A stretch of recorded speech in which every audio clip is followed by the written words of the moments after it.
these guys, and we're going to get started. Our theme is video games. You're going to hear Pokemon, Dragonborn, which is the theme from Skyrim, and Megalovania from the recent video game Undertale. We hope you enjoy our medley of video game music. Thank you so much.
I know, I'm just going to put my coat up here.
Good, how you doing? The live feed or the Live stream, but I'm on YouTube.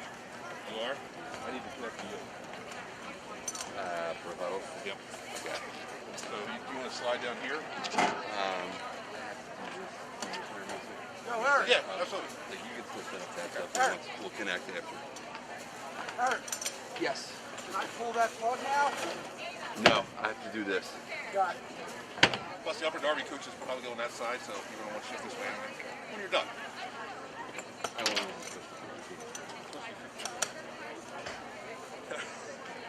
Well, it's supposed to be 5:45, so Yeah, if you want to, we're close. you said you want to move now, is it easier? I don't know. Oh, you are? Is it Mike live?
Thank you, marching band. We appreciate the support. And welcome families to this evening's first football game of the season and our Haverford Senior Night. At the conclusion of the ceremony, we would ask those individuals who do not have a parent or guardian pass to please leave the stadium. We appreciate your support.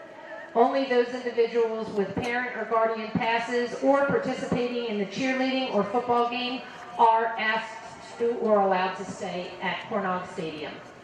Good evening and welcome to Haverford High School Senior Night.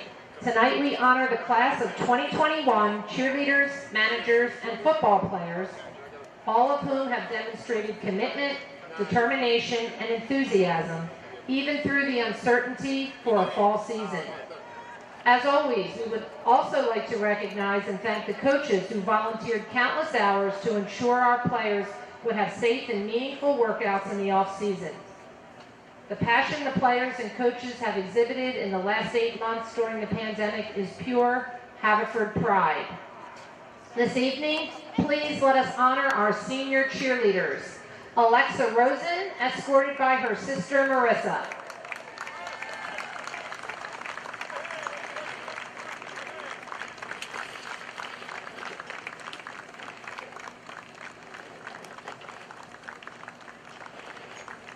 Ava Noel Lasicki, escorted tonight by her parents Lisa and Greg and her brother Jake.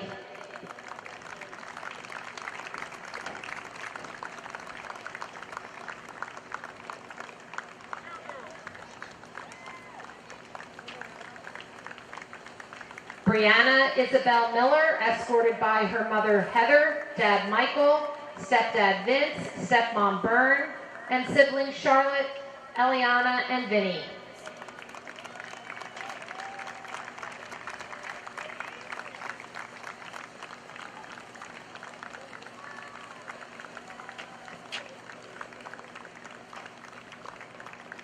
Our next senior, Caitlin Grace Dennis, escorted this evening by her parents Lisa and Bill and her brother Andrew.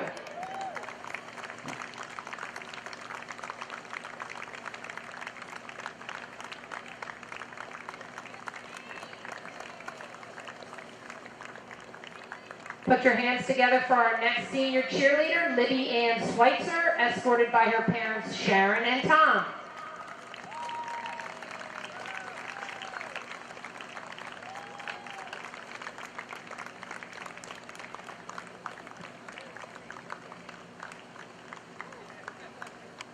Congratulations to Geraldine Lambert, escorted this evening by her mom Samantha, dad Jerry, and her stepmom Danielle.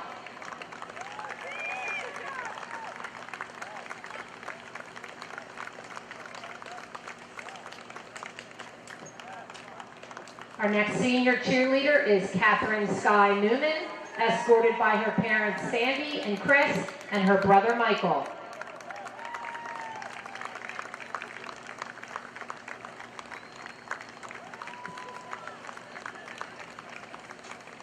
Please join me in welcoming Madison Rayleigh Lawler, escorted tonight by her parents Jimmy and Pat.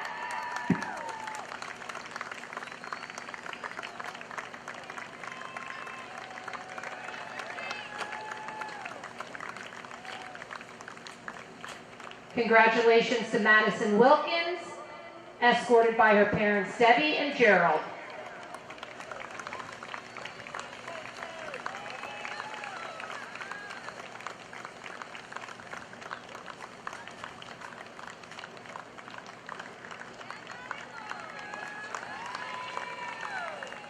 Our next senior cheerleader is Megan Elizabeth Cadogan, escorted by her mom Erin, sister Caitlin, and her friend Steve.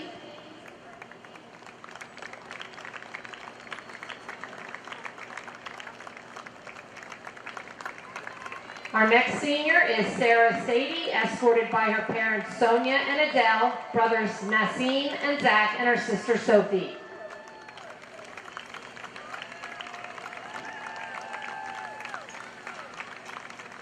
Our next cheerleader is Simret Asifa, escorted by her mom Free and sister Christiana.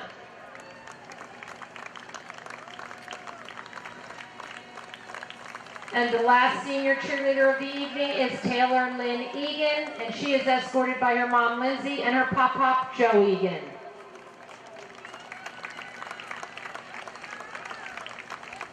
And next we would like to celebrate our senior football managers.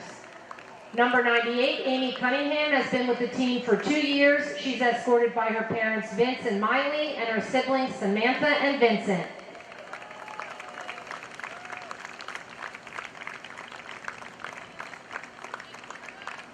Number 99, Shane McGinnis, has been a manager with the Fords for 3 years. He's escorted by his father EJ and his wife Heather, and by his mother Maureen McGinnis and her fiance Toby Orgeron.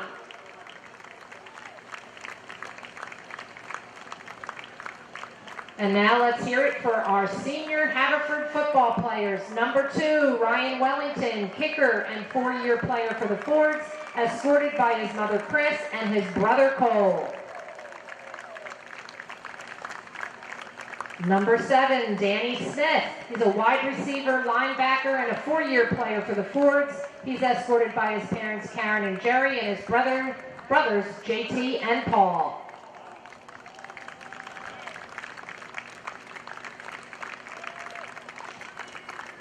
Number 8, Casey Gilroy, wide receiver, outside linebacker, and 4-year player for the Fords, escorted by his parents Robin and John and his brother Kevin.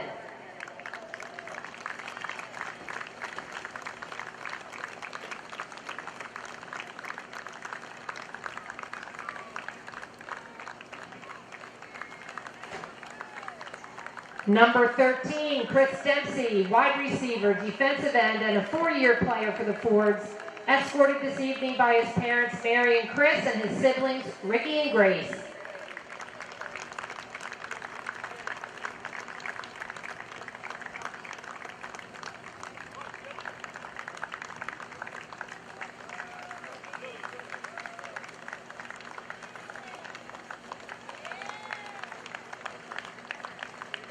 Our next forward is number 15, Colin Reeser. Colin's a running back, defensive end, and a 3-year player for the Fords. He's escorted tonight by his parents, Christine and Rich.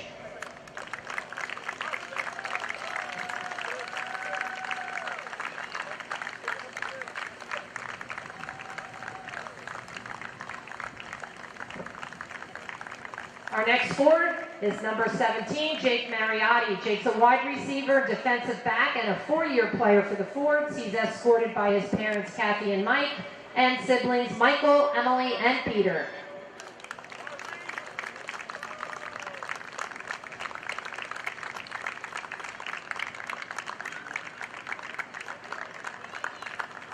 Please put your hands together for number 18, Andrew McGinnis, a wide receiver, quarterback, and a 4-year player for the Fords, escorted by his parents Eileen and Drew and his sister Erin.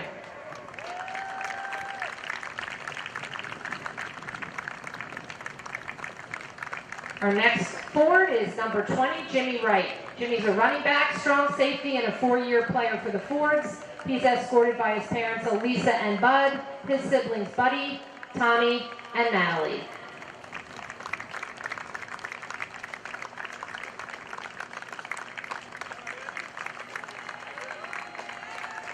Number 21, George Mosconi. George is a wide receiver, cornerback, and a 4-year player for the Fords, escorted this evening by his mom Dina and his sister Allie.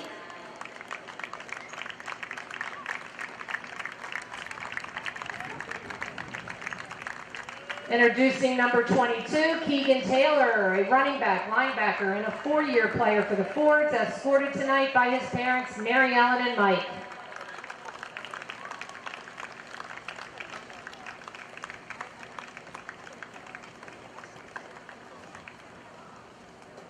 Joining me in welcoming number 26, Jimmy Klein, wide receiver, outside linebacker, and a 4-year player for the Fords, escorted by his parents Lisa and Jim, and his brother Chris.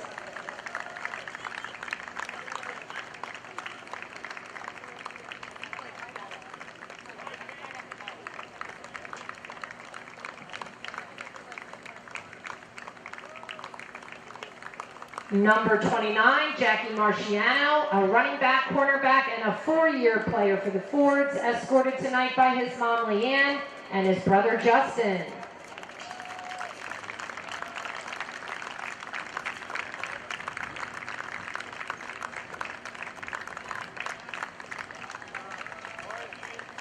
Congratulations to number 32, Brandon Odgers, a linebacker, wide receiver, and a 4-year player for the Fords. Brandon is escorted by his parents, Amy and Todd, and his brother, Aiden.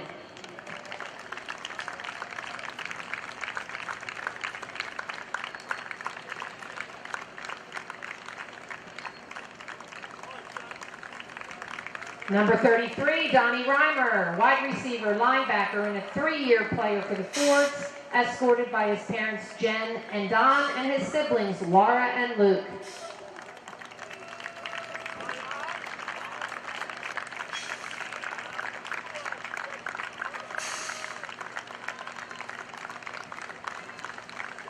Let's hear it for number 39, Colin Winfield, safety and a 4-year player for the Fords. Colin is escorted by his Aunt Tori and Uncle Joe, Aunt Mary Jo, Uncle Bob, and his godfather, Jason McDermott.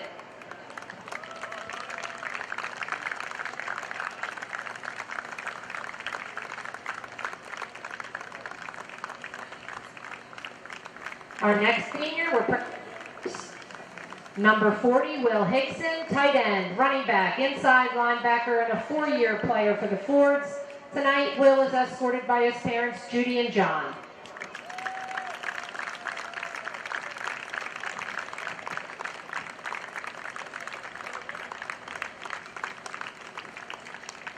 Please put your hands together for number 43, Nicholas Hand, defensive end, wide receiver, and a 4-year player for the Fords. Escorted by his parents, Carol and Frank. His brother, Michael, is supporting him tonight from the U.S. Coast Guard Station in New London, Connecticut.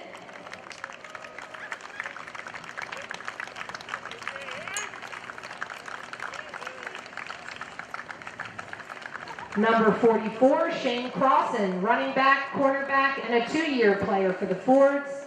He's escorted tonight by his mother, Gail, and sister, Ellie. Oh, you okay. What's going on, man? Number 50, Anthony Viola, defensive tackle, offensive tackle, and a 3-year player for the Fords. Anthony's escorted by his mom, Patricia, his grandfather, Ed, and his brother, Melvin.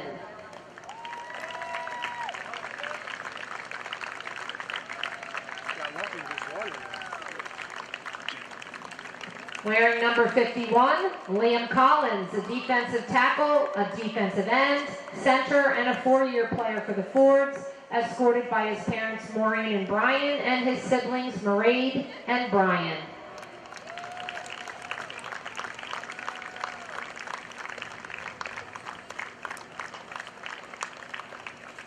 Proudly wearing number 52, Tyler Brody, a right tackle, defensive end, and a 4-year player for the Fords, escorted by his father, Eddie Brody, mother, Bridget Hill, and stepfather, John Hill.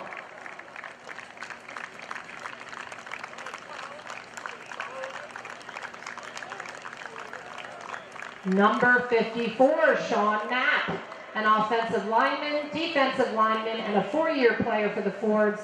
Sean is escorted by his parents, Megan and Sean, and his brother, Jake.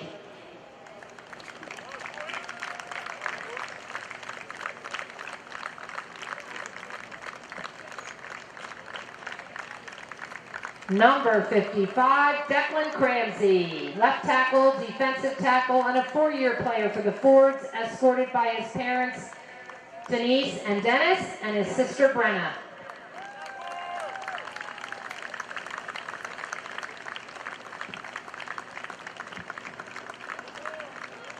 Number 69, Mason Paul, right guard, nose tackle, long snapper, and a 4-year player for the Fords. Mason is escorted by his parents, Victoria and Norris, and his sisters, Lily and Reese.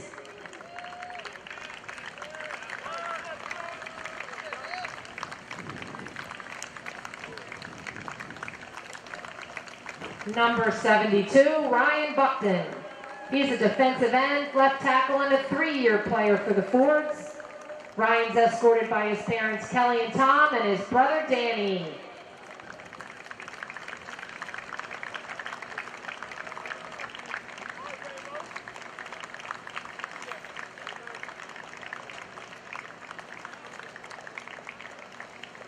And the last senior that we'd like to introduce tonight and celebrate is number 88, Daniel Monick. Daniel's a wide receiver, cornerback, and a 4-year player for the Fords. He's escorted tonight by his parents Megan and Bob, siblings Jean, Helen, and Robert.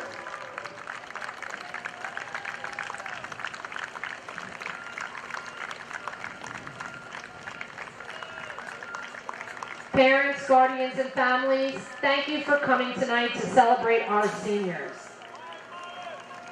To our senior players, managers, and cheerleaders, your resilience in a time of uncertainty has inspired us all. We are proud of you and know that you will continue to demonstrate the sportsmanship, effort, and dedication necessary to accomplish your goals. We wish you the best of luck in your future endeavors, and we thank you for the memories on the field. You are a team that will never be forgotten and are truly Fords for life. Go Fords!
Greg Pecco, Jim Alsman here with you as we get set to kick off the 2020 high school football season here between the Haverford Fords and the Upper Darby Royals here tonight.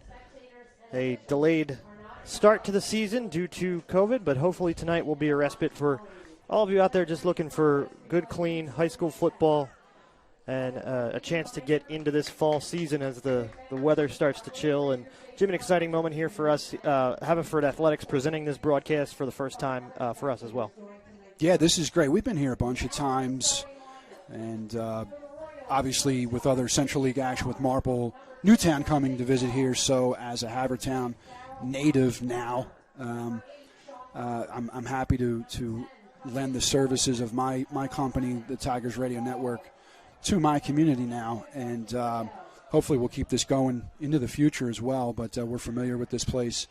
As you know, Greg, you worked with him. Christo Garavalis was your color guy when you first started with us, and he's a volunteer coach here at Haverford High School, so he's a great friend of ours. And I know Christo's at home watching, so I hope Christo, Lauren, and Nick are doing well and watching the game. But so this is a great opportunity for us amid this pandemic. We're able to lend our services. We got 2 streams going simultaneously tonight. Marple Newtown's at Harriton. If you want to play the game of laptop, your tablet, maybe your smart TV, all kind of hit going. The mute button. Yeah, just a little toggle the mute buttons. That's right. So we appreciate you coming in from South Carolina, Myrtle Beach. Excited to be here. It's been a while since I've had a chance to get behind the mic. It's probably about 3 years now, I think, and happy to be here, happy to be up, happy that it worked out. You know, this was not planned. I had a pre-planned trip here, and the season opened, and we had the opportunity to get it together. So very excited to get this game going as Upper Darby takes the field, as well as the hosting Haverford Fords here at A.G. Cornock Field on the campus of Haverford High School in Havertown, Pennsylvania. And we will get you going here in just a minute. And Jim, final thoughts before we get this one kicked off. It's been a long road, obviously a delayed season, but definitely excited to get going. Yeah, this is great. You know, every Central Athletic League team had 2 scrimmages. And so tonight's their first game. None of these teams are playoff eligible due to the rules they have set up with the state and the District 1. But to be able to get in something, especially for these seniors, talking to other members of the community, to be able to just get in something really is great. So we're going to step aside momentarily. We're not running any commercials tonight, ladies and gentlemen, so we will step aside. They're doing the national anthem, and we'll be right back. Greg?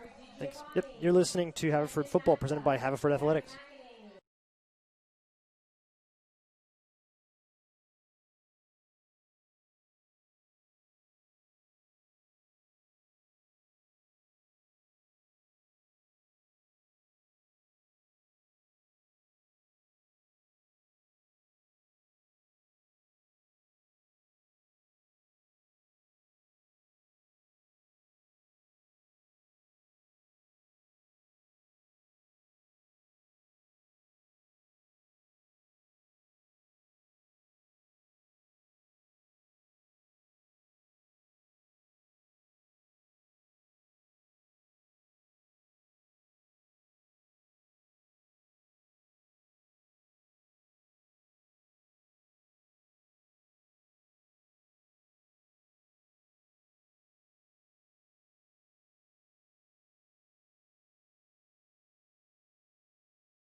Greg Pecco, Jim Alsman back here with you. Haverford High School in Havertown, Pennsylvania, getting set to kick off the Central League season between the Haverford Forwards and their rival, the Upper Darby Royals. Haverford in all red tonight. The Royals on the far sideline in their purple and gold. And we are set to kick this one off. And it looks like Haverford will receive to open the game. If you are listening and not able to watch on screen, we'll call it like radio. Haverford will move left to right. Upper Darby will move right to left when they have the football. Head official tonight, Jerry D. Giovanni. Oh, Jerry, our buddy. This guy likes fifth downs, by the way. Go ahead. And for the Forwards, head coach Joe Gallagher. And for Upper Darby, head coach is David Barr. Now, Jerry is the head of officials in the area. So, when he does Marple games, a lot of us, we kind of know him. And, we might give him a hard time, Greg. Well, the ball's up on the tee. Jake Amatucci to kick it off for the Royals. The ball is away. It's going to the far sideline. It's going to be picked up on that far sideline by Haverford, looking for a hole and brought down at around the 32-yard line is number 22 for Haverford, and that is Taylor Keegan. So the Forwards will start at the 34-yard line as the initial mark here, with 11:54 in that first quarter clock.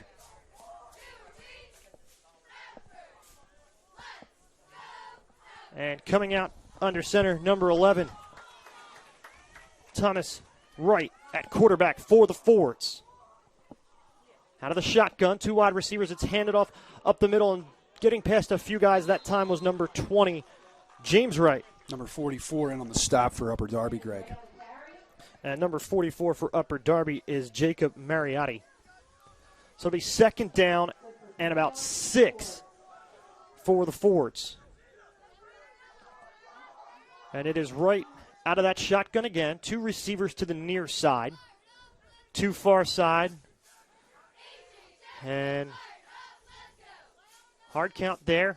Takes the snap, looks near side of the field on the pass, and it is in and out of the hands of number 26 for Haverford, and that is James Klein. Yeah, he had that ball in open space, just fell right through his hands. So see if they can't convert this third down, 3rd and 7, Greg. An early 3rd and 7 for Haverford here. Right out of the shotgun. Two receivers far, one to the near. Wright takes it, hands it off to Wright to the far side of the field, and he's going to be close to a first down. It's going to be interesting to see where he spots that one, Jim. That's very close. It looks like he is 1 yard short at this point. So, yes, the punt unit's coming on. So 11 minutes or so to go in this one. Ball marked up at the Haverford 43-yard line, and as Jim mentioned, they will punt it away. And set to return for Upper Darby appears to be number 6, Darrell Pollard Farmer. Hard to tell with the jerseys tonight early on with the color scheme. Here's the punt, and it is away from Haverford. It's going to hit at the 30 and take a Haverford bounce down to the 22. It is picked up that time by, actually that was Sean Roberts, number 8, and he gets a couple yards before he's brought down around the 26. Haverford's number 12 in on the stop, Greg.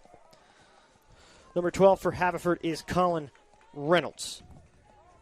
So with 3 and out, we're going to see Upper Darby's offense. When Haverford played Marple in the scrimmage a few weeks ago, there was movement both sides of the ball, for Marple and Haverford. But of course, that was a scrimmage, and you don't have all of your your key personnel out there right. The entire time. Ball's at the 26, 1st and 10. Upper Darby comes out with Dante Shaw at quarterback. Two receivers near side out of a pistol formation. And moving in motion is Sean Roberts to the near side as the receiver now. Trips near side. Shaw takes the snap. He's looking. He's going to fire deep.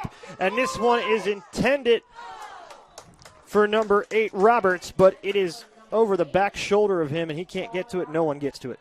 Number 9 on the coverage, Thomas Caruso. Yeah, Tommy Caruso, he was right there, but that ball was really uncatchable. So, even if there was a little entanglement with arms or whatever, there's no way that ball was even catchable from our standpoint, right. And it was right in front of us. Just floated to the near side of the field on the receiver that time a little bit too much. But Caruso plays excellent in that situation, right on him the entire time, and that's what you want to see. Shotgun formation for Shaw, 2nd and 10 from their own 26 for Upper Darby. Shaw takes the snap a little high. He's rolling to the far side of the field. Looks to throw, steps up now, is going to be brought down by Haverford around the line of scrimmage. Yeah, just trying to get the number there for you. It looks like number 72, Greg. And number 72 is Ryan Buckton. So it'll be 3rd down, and that will count as a 1-yard loss, so that will count as a sack. So 3rd and 11 for Upper Darby on their own 25-yard line. 9:49 to go, first quarter. And a little bit of a defensive battle, and that can be expected early season in most seasons, but especially with the delay and the time off that these players have had to deal with, defense likely to have a little bit of an upper hand in these games early. Absolutely, and this is a big rival. This is we're getting a pre-Thanksgiving treat. Shaw out of the pistol set, and now we have a whistle. Penalty marker down. Penalty on Upper Darby. Delay game. And it is a delay of game. So they will back it up 5 yards. Be 3rd and long. 16 yards to go to get a first down from their own 20 now for the Royals. Shaw out of that pistol again. He's got Roberts behind him, 2 receivers to the near side. Tight end moves over. Fakes the handoff. Play action going to roll to the near side. Receiver fell down. Looks to throw again, and he's under pressure, and he is going to be brought down by, it looks like, number 7 for Haverford. That would have been Daniel Smith. Yeah, once again, looks like 72 was back in there as well, Greg. So Smith and Buckton on the sack, and it'll be 4th down for the Royals, and they will have to punt it away. All right. Looking to return for Haverford, is number 9, Caruso. And this punt is not a good punt from Upper Darby. And it looks like it hit a Haverford man, picked up by Upper Darby and going to go the other way. Number 20 got it. Yep, so that was just a... Anderson Frank for Upper Darby caught it, and it is a fumble. It bounced off of a Ford. A long first down, I like to call that. And that is the danger of those punts that are kind of a little funky when they come off the foot and they're a little shorter. Guys who are trying to block aren't aware of where the ball is. And this is clearly an indication of not having played football for a long time. Right. And now you're finally getting into real game, live action. Someone else is hitting you that does not like you.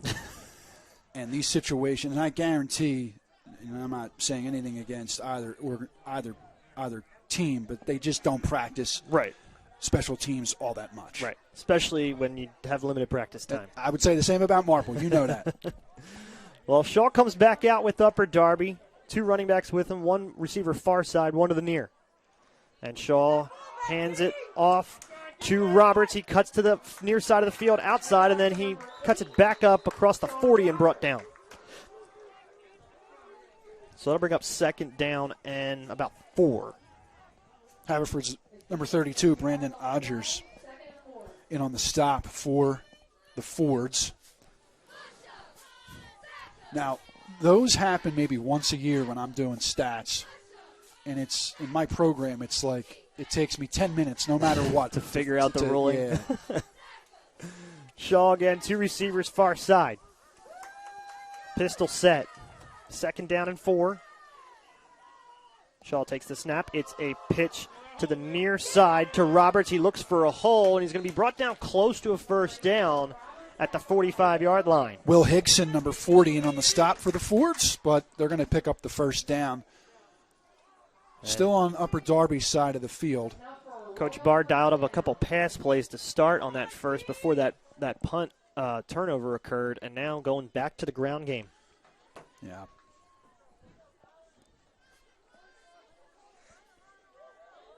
Anthony Auld, the receiver to the near side. Shaw out of that pistol again. Roberts behind him. He wants the snap. Now they call a check down. Look to the far side coaching staff. They're going to shift around a little bit. And now they just called, looks like they called a timeout, Jim. Okay. So with the timeout on the field, we'll step away and be back momentarily. You're listening to Haverford Football and Haverford from Haverford Athletics.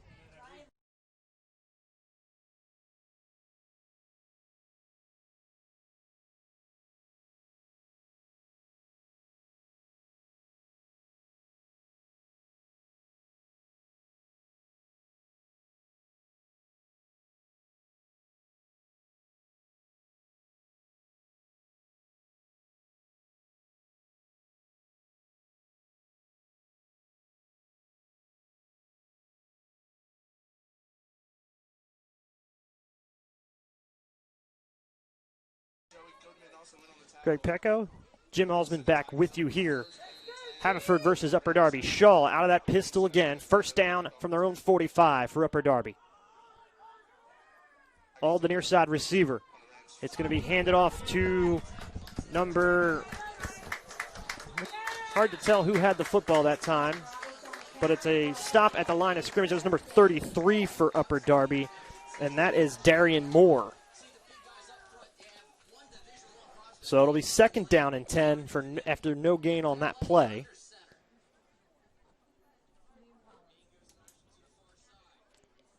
For Upper Darby here. They got the ball back if you're just joining us after they kicked a punt. It bounced off of a Ford's blocker. Yep. So Auld and Roberts are the receivers to the near side. Moore, the running back.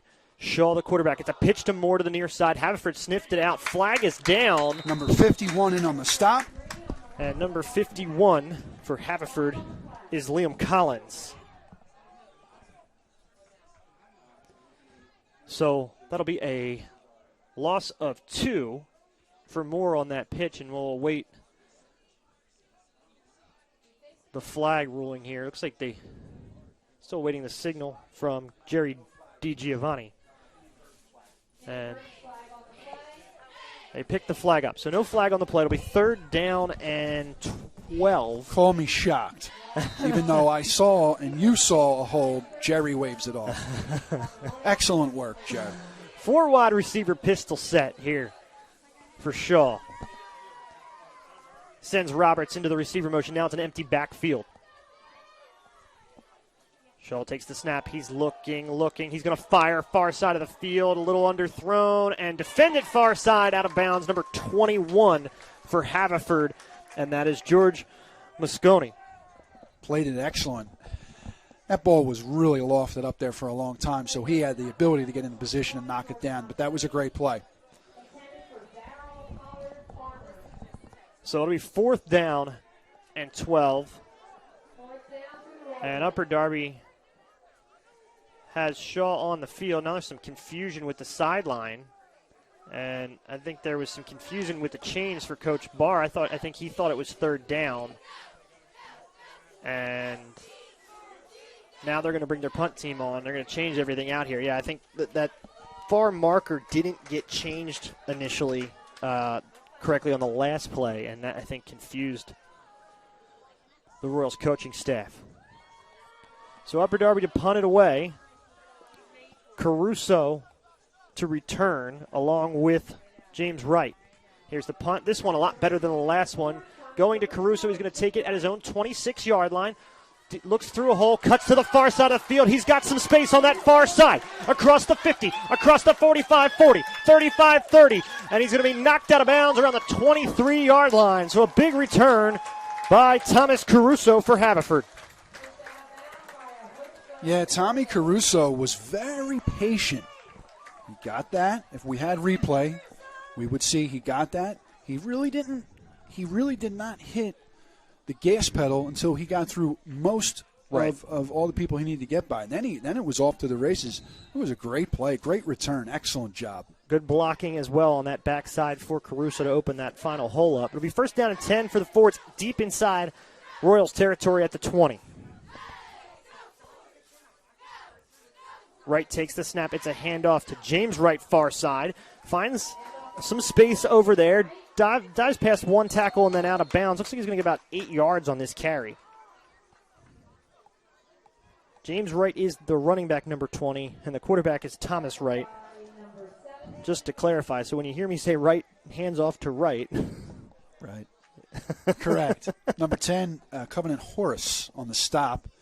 One of many Royals, but he was there for the first initial point of contact for the Royals. 2nd and 1 for Haverford, right out of the shotgun. And he hands off to James Wright again, finds a big hole. He's going to get past the Royals and into the end zone for a Haverford touchdown. Wow, great job. Yeah, the Ford's O-line on those 2 run plays, just good blocking downfield and allowing their runner to find open spots and get through. So 2-play, 20-yard drive for the Fords ends in a touchdown with 4:40 to go in this first quarter. On to kick is Ryan Wellington for the point after. Spot is down, kick is up, and it is good. Straight through the uprights. Fords leads 7-0. We'll step aside real quickly. You're listening to Haverford Football presented by Haverford Athletics.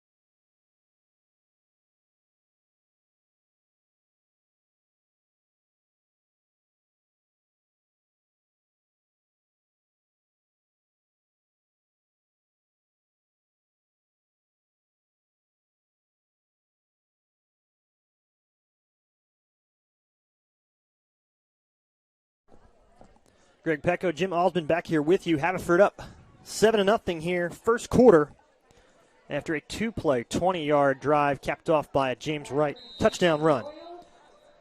Wellington will set to kick it away here to the Royals. Roberts and Pollard Farmer to return. This one goes to Pollard Farmer far side. Hits at the 10. This one's going to probably roll. Close out of bounds. It doesn't. And Moore has to pick it up. And then he's going to be knocked out of bounds. Or, excuse me, that was Roberts that had to pick it up. Yeah, that's one of those situations where he was waiting.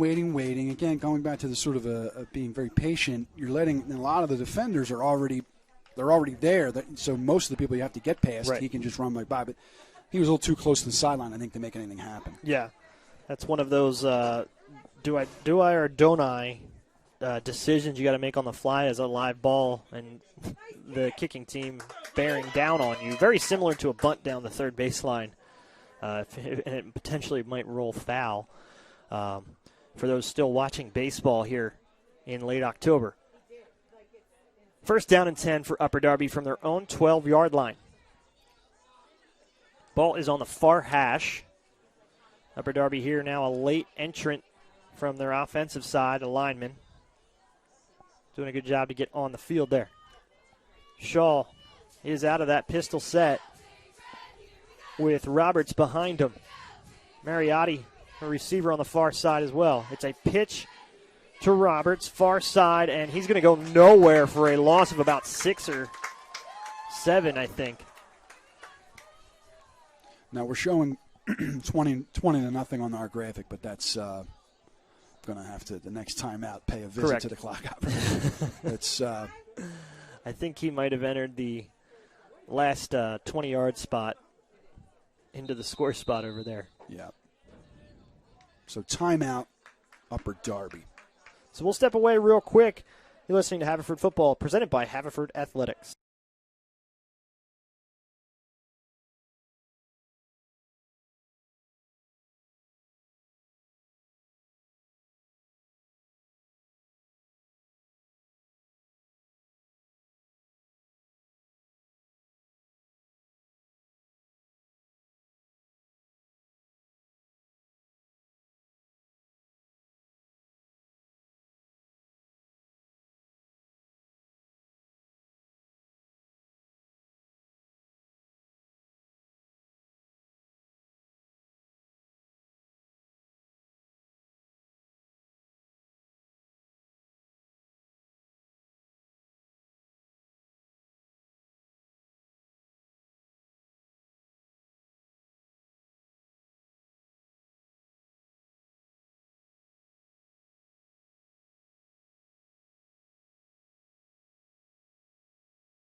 back here with you. Greg Petco, Jim Alsman, Haverford High School.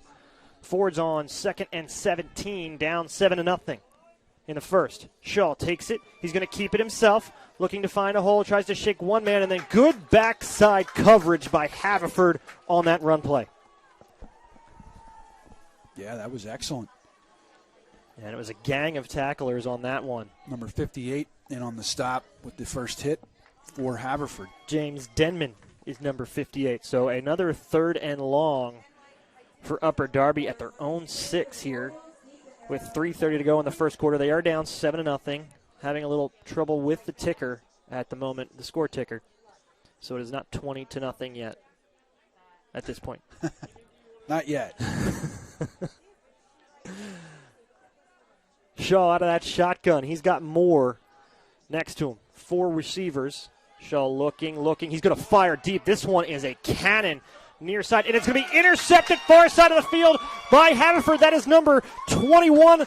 Mosconi cuts back across the 40 and down to the 35, and a flag comes in late as a Royal is down behind the play. We'll see who this call is on, though. Yeah, so it was an excellent interception. Great play. This quarterback's been, this is the 3rd one he's floated up there, so it was only a matter of time. This looks like it's going to be a personal foul against Haverford. I think that was one of those backside blocks, but I could be wrong, Greg. Oh, wait, the signal. And yeah, that was a strong throw, a good bullet throw from Shaw. It's almost like that was kind of like, hey, let's throw it deep. It ends up kind of being a punt in some ways. Yeah, so now this is, it's a shame because you return it into Upper Darby's territory. You're going to probably put yourself at the 50, which is okay, but right. You probably, there's a good chance you took points off the board with that penalty. Right, and that interception occurred around the Haverford 45, so basically a net gain of 5 yards on the interception. And it is a personal foul against the Fords, so that will back them up 15 yards. So they will start, and this will be right around where they intercepted it. So it'll be a net return on the interception for about 4 yards, it looks like. So Haverford to start at their own 49-yard line, up 7-0. Thomas Wright out of the shotgun, looking to throw. Blitzer coming in hard, throws it underneath, caught by number 40 of Haverford, Higson, for maybe a gain of a yard. Yeah, maybe just a yard.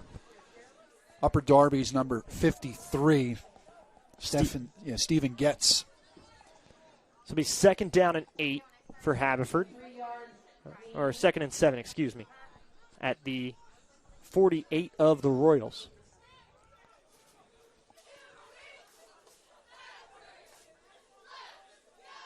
They got trip set near side for Wright out of that shotgun. James Wright, the running back, to his near side. It's a pitch to James Wright, looking for a hole, gets a block, and then gets back to the line of scrimmage, maybe a half of a yard on the play. 2 minutes to go, first quarter. Haverford leads 7-0.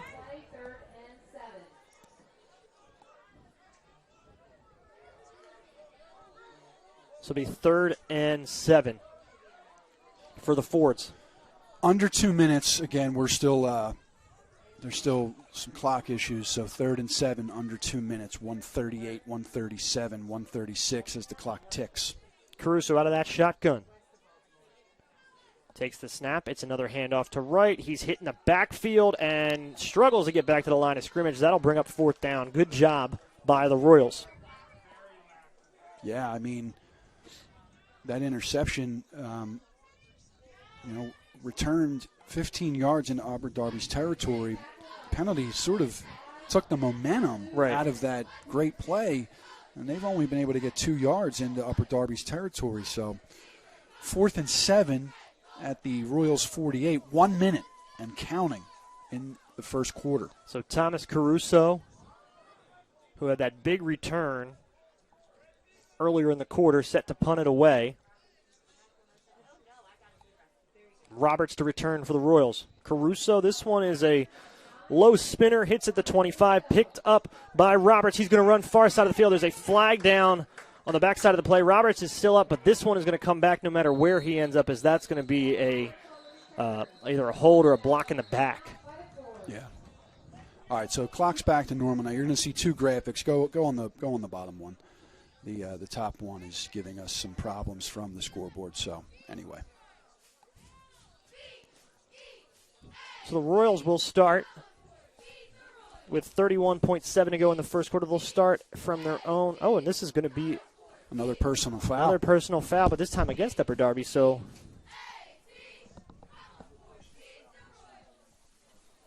and it'll be brought all the way back to the 10-yard line.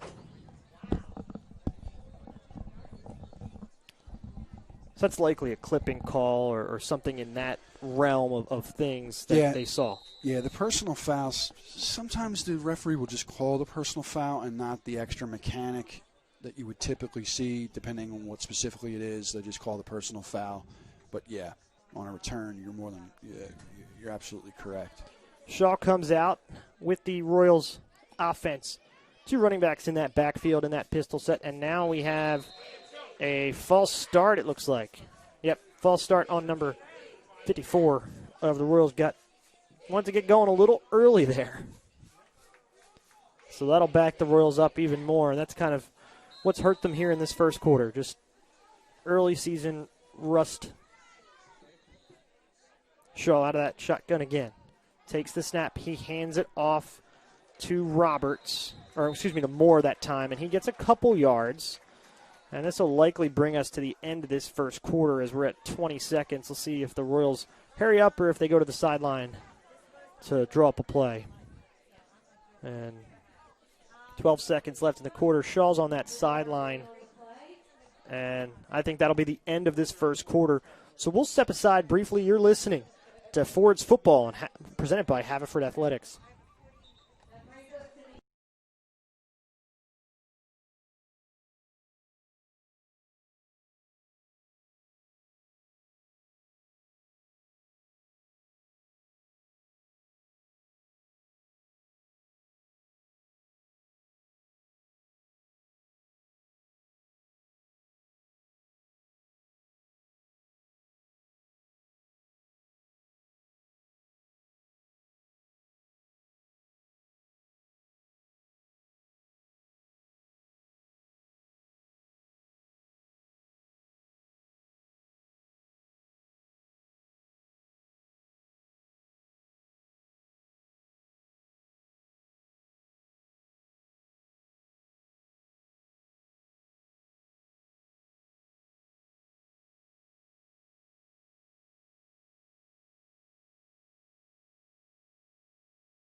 Greg Petco, Jim Alsman back here with you. 2nd down and 12 to start the second quarter for the Royals. Shaw out of that shotgun.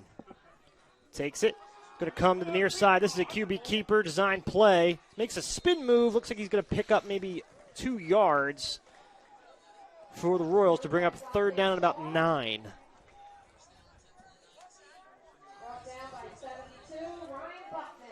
Ryan Buckton on the stop that time for the Fords.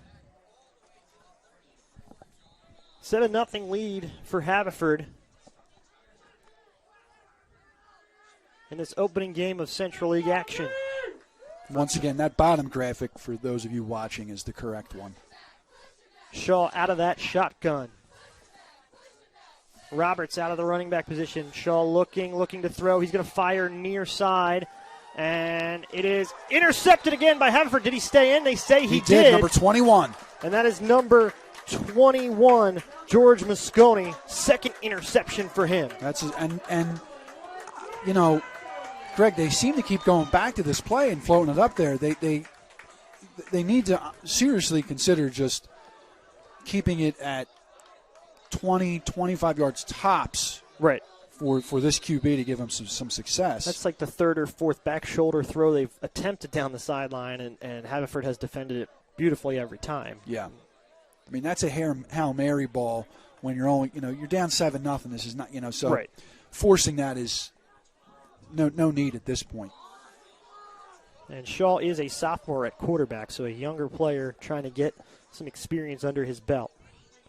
Right, takes the snap. He's looking to throw. He's going to fire middle of the field. It is almost caught out of the tips of the hands of number 26, James Klein, the receiver.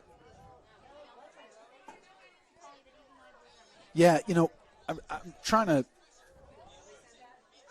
26 or number 8? Oh, no, yeah, number 26, you're right. Greg, that ball was fired nicely. It may have sailed out of his hands just a little too high. That's it. But that was a nice ball. He just led the receiver a little too much. Right. Out of the shotgun. James Wright, the running back, to his near side. It's going to be a handoff to him up the middle. He finds a big hole. Tripped up a little bit and then brought down at the 34-yard line. And that was number 3, Austin, or excuse me, I don't. No, we don't have. We don't have a 3 typical. on. All right, going right back. Right back to right here on a handoff, cuts it back far side, and he is racking up yardage early in this one. Yeah, it's crazy, Greg. So on both of those plays, they really brought everybody up to the line of scrimmage. Almost looked like a zero blitz at first, but it wasn't. They didn't. Then they did drop some defenders back after the ball was snapped, but I think that's a little dangerous just because once that running back blasts through that hole, he's passed a lot of defenders, and so they've been able to get big yardage in these last 2 plays. So 1st and 10 for the Fords at the 21 of the Royals. Threatening again here early in the second quarter. Right out of the shotgun. He's going to hand off to James, fakes it to James Wright on the option, keeps it himself. And that was actually number 9, Caruso, at quarterback that time. Okay. So it'll be 2nd down and about 5 for Haverford.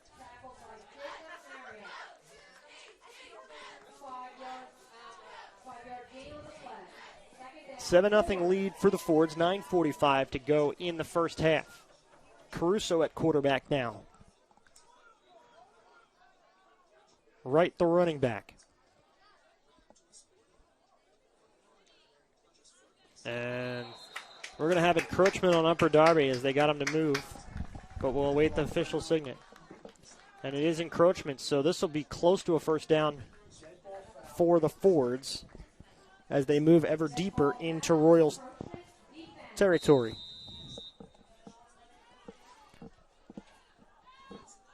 So it'll be 1st down and 10 from the Royal 11. And Caruso takes the handoff. He hands it to Wright. And he's stacked up at the line of scrimmage. Good job by Upper Darby that time. And it looked like it was number 42, Dorsey Schultz, on the stop for Upper Darby. So 2nd down and 10. Caruso at quarterback now. One receiver near side.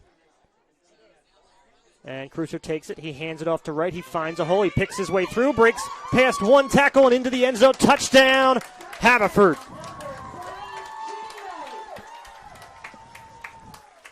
Great play.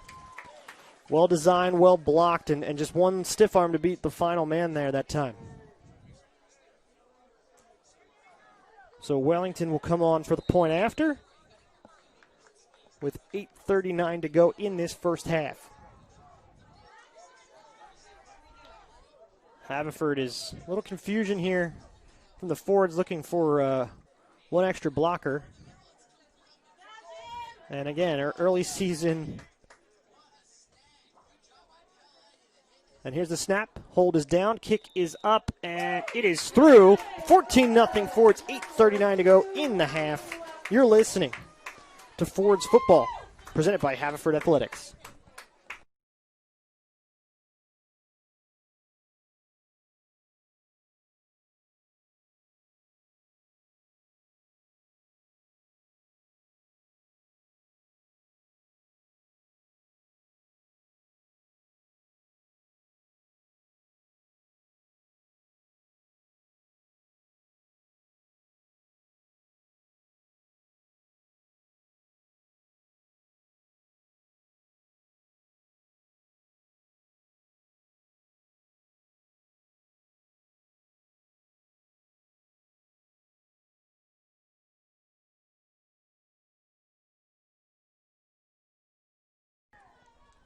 Greg Pecco, Jim Alsman back here with you. Haverford just scored on another run from James Wright a moment ago. It's a 14-0 game with 8:39 to go in the first half. And Wellington set to kick it away. And set to return is Roberts for Upper Darby.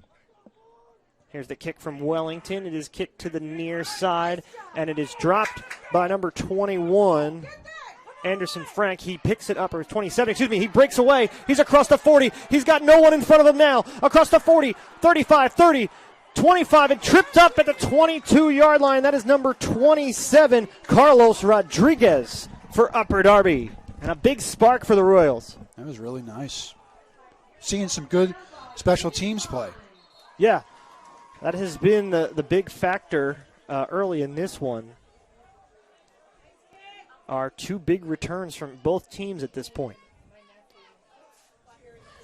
And we'll see what Coach Barr can dial up here for the Royals with short field now. Don't necessarily have to go to those deep balls as they were backed up on long downs early and throughout that first quarter. Yeah, so once again, some apologies for those graphics. The bottom one is the source of truth, as we like to say, Greg. We don't intend for it to look like a clickbait website that has multiple pop-ups. It's, it's a technical issue at this point. But we will get that cleared up. Shaw out of that shotgun set. Takes the snap. It's a handoff to Roberts. He picks his way through and brought down after about a good gain of about 6 or 7 yards. And a tackle made by Caruso for the Fords.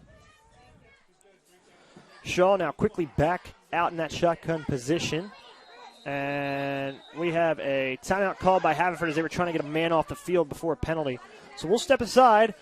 Royals deep in Ford territory, down 14-0. You're listening to Ford's Football, presented by Haverford Athletics.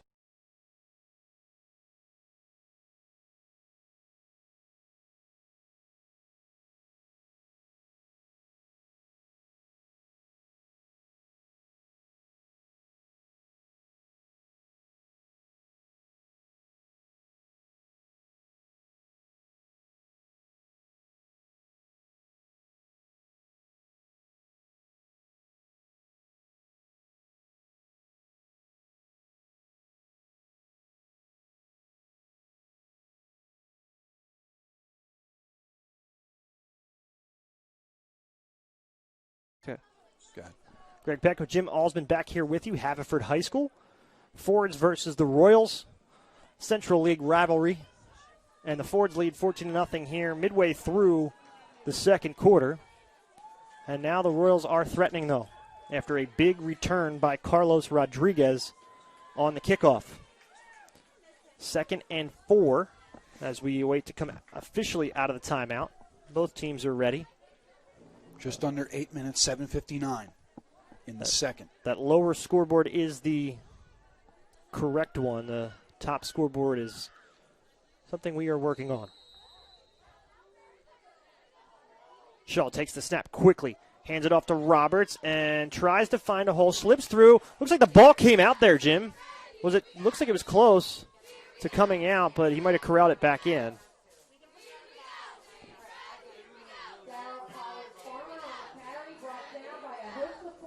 Yep, so that is still Upper Darby ball. And correction, that was Pollard Farmer on the run. Shaw takes the snap again. Oh, it's snapped over his head, and Pollard Farmer will have to fall on it. Does the smart thing, just completely falls on it. That's it. That's what you want to do. And now the Royals, who had been threatening, are backed up. And you got to think they're in 4-down territory here, if at this point. Yeah, that's unfortunate. So it'll be 2nd down and 30 from the Haverford 33. Pollard Farmer, the running back. Shaw takes the snap, Play action is going to throw underneath this time to Ald, and it's caught for a good pickup. And there's a shorter throw, Jim, that we had been talking about in the first quarter that the Royals hadn't gone to. Yeah, number 40 for the Fords brings down the receiver, Will Hickson. Nice player. Remember him from last year. He was one of the other few players when Marple played here last year that we actually heard another name other than Trey Blair. So this looks like an illegal procedure. And Coach Barr not thrilled with the call. So it'll be third down. 3rd and 22 now. Ball on the Ford 25-yard line.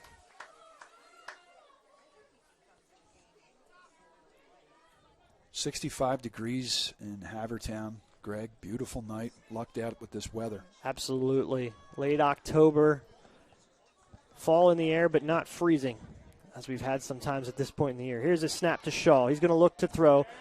Tries to set up for another deep ball. Going to roll to the near side as he's flushed out of the pocket, and then he is going to step forward and lose yardage as he runs out of bounds. So this will bring up a 4th and long.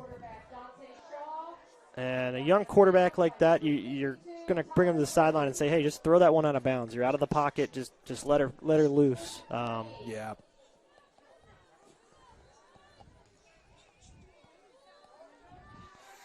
Echoes of the Eagles game last night in Good that statement. Lord.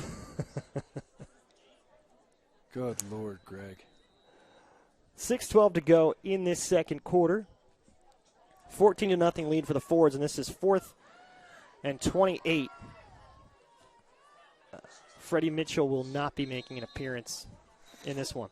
You know, I have a signed autographed picture of him in my home. I don't think I ever showed that to you. Coach Barr wants to talk this one over, so we'll step aside with a timeout on the field. You're listening to Ford's Football, presented by Haverford Athletics.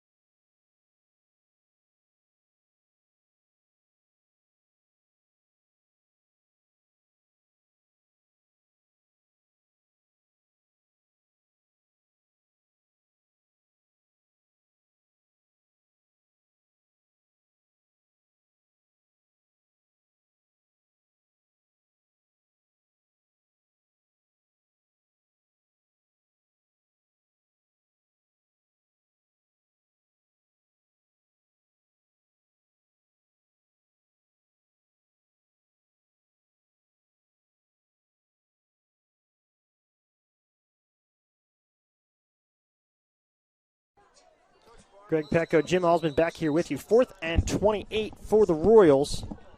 And this one, Shaw out of that shotgun.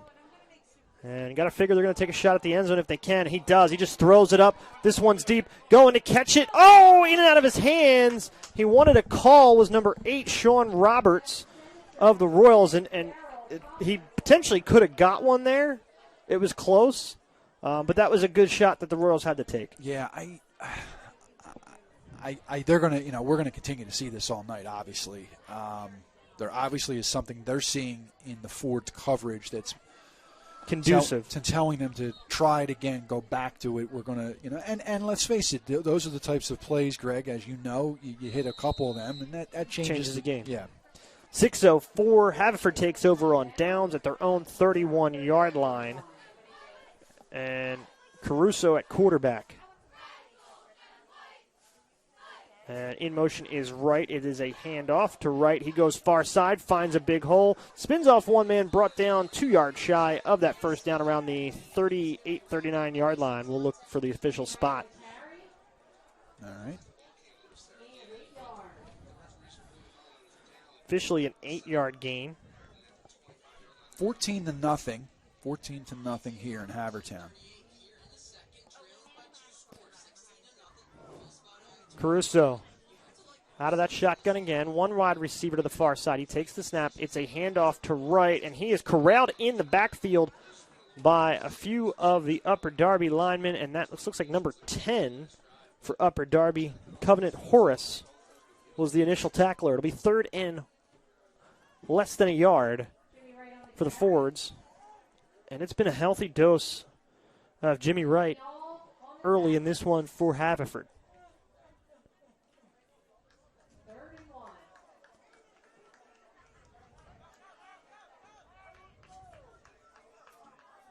Caruso again, out of that shotgun.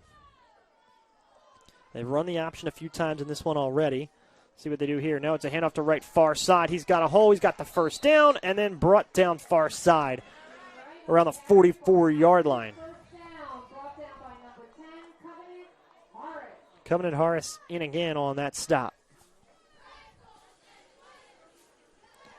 4:38 to go in the half, and Haverford trying to wind some clock and maybe get a score here before half and not give the ball back to Upper Darby. Caruso again out of that shotgun. 2 receivers, 1 near side, 1 far side. Right the running back. It's another handoff to right, and this time he is stacked up quickly by the Upper Darby front 4. That is number 30, Timmy Johnson, on the stop. Number 42 cleaned it off, Dorsey Schultz. We have 2 42s. One, I believe, is a JV player, and his name is Jason Bateman. Okay. Had to get that out there for the Ozark fans of the world. Arrested Development. Excellent actor. And this time it is right at the quarterback position. He's going to throw underneath, intended for Jimmy Wright, and just high. That was a pass we've seen a lot lately. That's a shame because that was well blocked. That was going for the first down easily and more. So just out of reach, stops the clock with 3:41 to go in the half. It'll be 3rd down and 9 for Haverford from the 45. And now Caruso comes back on at quarterback. So a little platoon action from Coach Gallagher here early with the quarterbacks. And given the situation now, there's an official timeout on the field. We'll wait to see what they're discussing.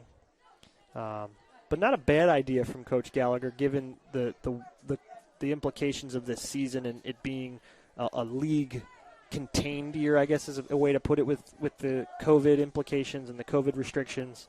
Get everybody a good group of playing time. Yeah. So 3rd down and 10 for Haverford. From their own 45-yard line, Caruso back in. 3 wide receivers near side. Right is the running back. Caruso takes it. Coming to the near side, looking. He throws, and it is incomplete, just high, intended for number 8, Casey Gilroy.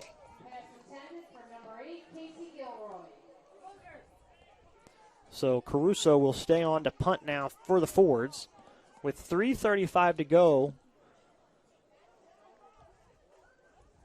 And we'll look to see if Upper Darby can get themselves some better field position. Sean Roberts is the up back in this punt return formation. And Pollard Farmer, the deep return man. High snap. Caruso looks to get it off. It is an end-over-end punt. Pollard Farmer is going to let it go past him, and they're going to down it around the 11-yard line, Jim? 11 or 12, Greg. That looks like so that might be the 13 now, yeah. Little happy feet down there from the spotter. I'm looking at this side judge on our side. Yeah, he's at the 13-yard line. That's where they'll start this drive. So the Royals have been backed up most of this half so far and haven't really been able to push it past the 35-yard line, other than when they had that big return after the last Haverford kickoff. So we'll see what Coach Barr wants to do here as Shaw leads the offense back out onto the field. And he comes out with Pollard Farmer behind him, it looks like. And now we have a flag for another delay of game against the Royals. No, it's not a delay of game. Or that is illegal substitution. There's an illegal substitution correction on that against Upper Darby. Yeah, substitution infraction, Greg. I don't have my cheat sheet here, but so I'm doing pretty good memorization, mechanic-wise. So here we go. Shaw looking to throw. Going to throw near side way high, intended for number 6, Pollard Farmer out there. And Shaw just a little anxious with his throws and a little high tonight. Yeah, well, I think also I'll defend the quarterback on this one. I think the receiver, so just throwing it away. He did not run the correct route. A little confused on that, so I don't want to be overly critical of him. I just don't think he ran to the right spot. An early season, that's the early season rust that has to be kicked off for a lot of these teams is trying to get everybody in their correct place, running their correct routes and their correct reads. So Shaw comes out, looks to throw out of his own end zone. He's rolling to the far side of the field. He's just going to throw this one away, and they look like they were going to throw the flag for intentional grounding, but they put it back in the pocket as Shaw was outside the tackles. Yeah.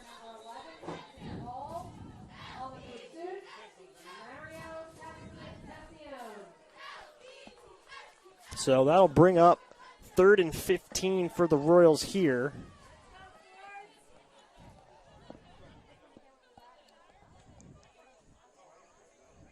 And we'll see what Barr wants to do.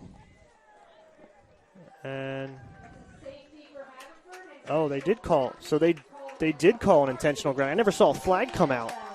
They called intentional grounding and called the safety because he was in the end zone throwing it from the end zone.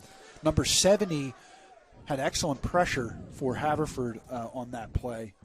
And I don't know if he got it past the line of scrimmage. That might have been the issue, is he never got it out of bounds ahead of the line of the scrimmage and in the end zone there. So 16-0. I didn't expect that score. No. If you had the under tonight, you're looking good.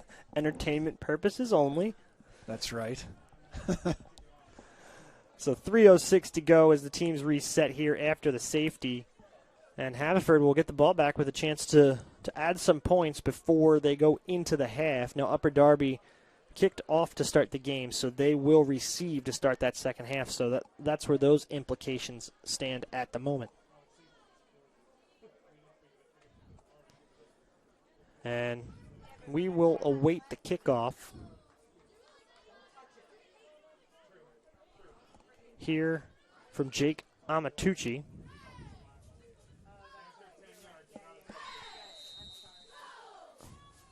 And the ball is teed up. And Amatucci kicks it to the near side up men. That is number 13 for Haverford, who takes it there. That is Christopher Dempsey. And he picks up a good 6-7 yards on the return. So once again, second quarter, under 3 minutes, 2:59. That lower score graphic is the one that you want to go off of. Greg, we'll probably stop the stream at halftime and restart it just so we can clear up this particular issue with the scoreboard we're having. So if you see it click off, just refresh your browser, and it should restart. Give it a 60 seconds, and we'll be back in business. You're not missing anything at halftime, though. So first down and 10, right back at quarterback, empty set for him in the backfield. Takes the snap. He's looking. Blitz to the near side. It is caught by number 8 for Haverford for a touchdown, and that is Casey Gilroy. And a quick score right to Gilroy.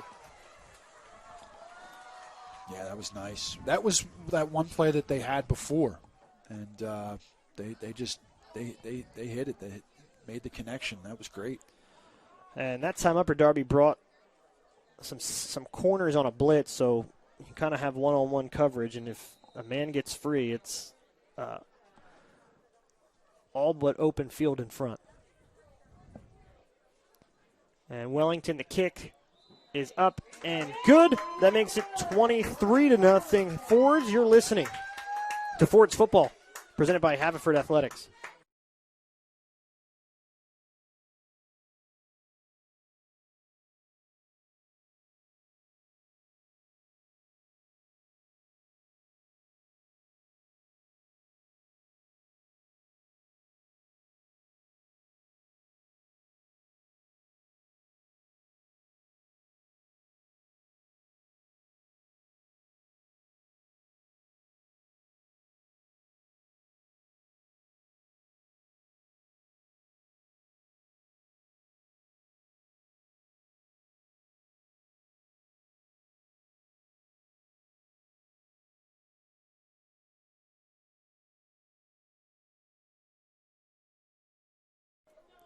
Greg Pecco, Jim Alsman back here with you. Haverford High School.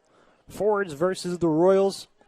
Haverford up 23-0 after a Gilroy touchdown reception a moment ago. Wellington set to kick it away. And the kick is up end over end and is going to be picked up by Auld around the 5-yard line. He's going to come to the near side field again. Now cuts back and just corralled by a bunch of forwards this time, and the Royals just having trouble moving the football down the field. Marple Newtown at Harrington, Greg, 23-0, 6:02 in the second quarter out in Rosemont, Pennsylvania. We got matching scores here early in the season. I parlayed that tonight, so we'll see what. That's how both halves end. I'm in the money. I'll buy dinner tonight. I'm not going to turn down a free meal. So here we go. Royals will come out. First down and 10 from their own 15-yard line here, down 23-0, and certainly need to get some points here heading into half. Dante Shaw at quarterback. Trice Johnson at the running back. Oh, and it is intercepted by Gilroy and brought down just shy of the goal line. Wow, he picked that one off the turf. Yes, he did. That was fingertips. Number 8 up from Upper Darby was the intended receiver Sean Roberts, and the tackler. And excellent play on the defender. I mean, that close to the end zone, but he made a heads-up play, made the tackle, but first and goal nonetheless. And for Casey Gilroy, that was almost a touchdown in a matter of a mere seconds back-to-back. Yeah, so first and goal at the 1. Caruso in at quarterback this time, and he seems to be in for more of the running packages. And this is going to be a handoff right up the middle to number 40 for the Fords, and he is stopped. No signal yet, and now he is into the end zone for a touchdown. And that is William Higson, the fullback, powering his way through. And just like that, Jim, we have completely opened the game up. And Wellington now set to kick. Snap is down, hold is down, and kick is up and dead through by Wellington. And the Fords now lead 30-0 with 2:24 to go before half. You're listening to Ford Football, presented by Haverford Athletics.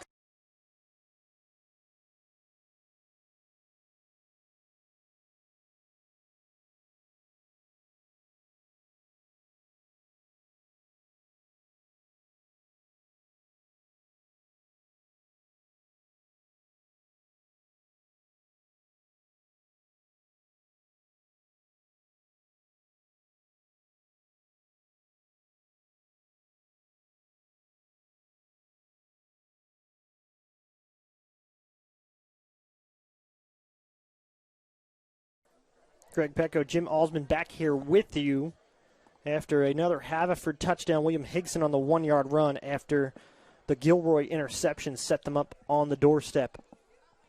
Once again, that lower scoreboard's the one you want to go off of, folks, and we'll halftime coming up, we'll correct that for you. Wellington's ball is teed up. The approach, the kick, low squibber, picked up at the 10-yard line by Upper Darby, and cutting his way through and finding some space is number 10 for Upper Darby, coming at Horace, and then brought down around the 30 or 28-yard line, 27-yard line. 27-yard line. So 2:13 to go. The Royals take over and looking to get positive yardage here heading to the half. You got to think Coach Barr will trying to just at least get into a rhythm as a win heading into half.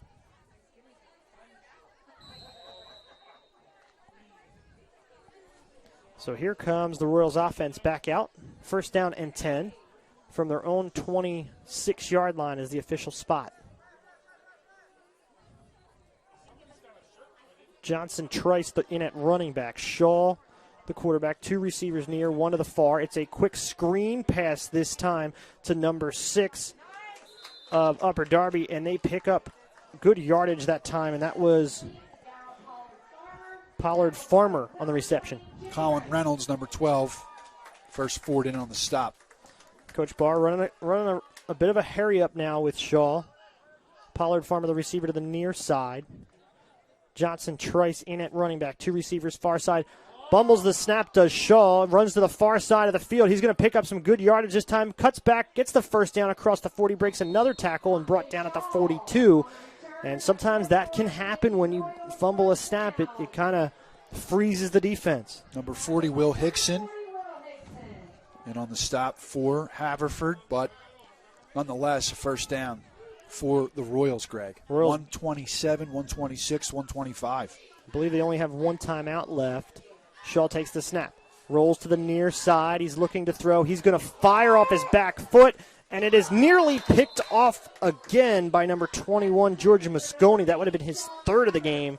Pass intended for number 8, I believe, Sean Roberts, it looks like. I'm waiting for him to turn.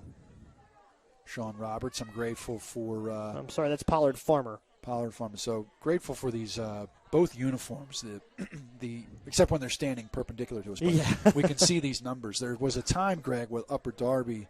Wore white on silver. Yeah, it was oofa.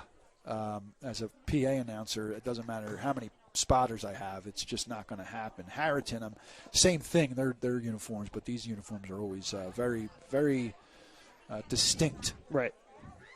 1:14 to go. 2nd down and 10 for the Royals as they're down 30-0 here nearing the end of the first half. Shaw takes the snap. He's under pressure, flush from the pocket. He's going to throw underneath and in the dirt. That was a throwaway intended for Pollard Farmer, but that was a smart throw by Shaw. Casey Gilroy, the defensive back, in on the stop. And we now have a Royal down, so we'll step aside momentarily. You're listening to Ford Football, presented by Haverford Athletics.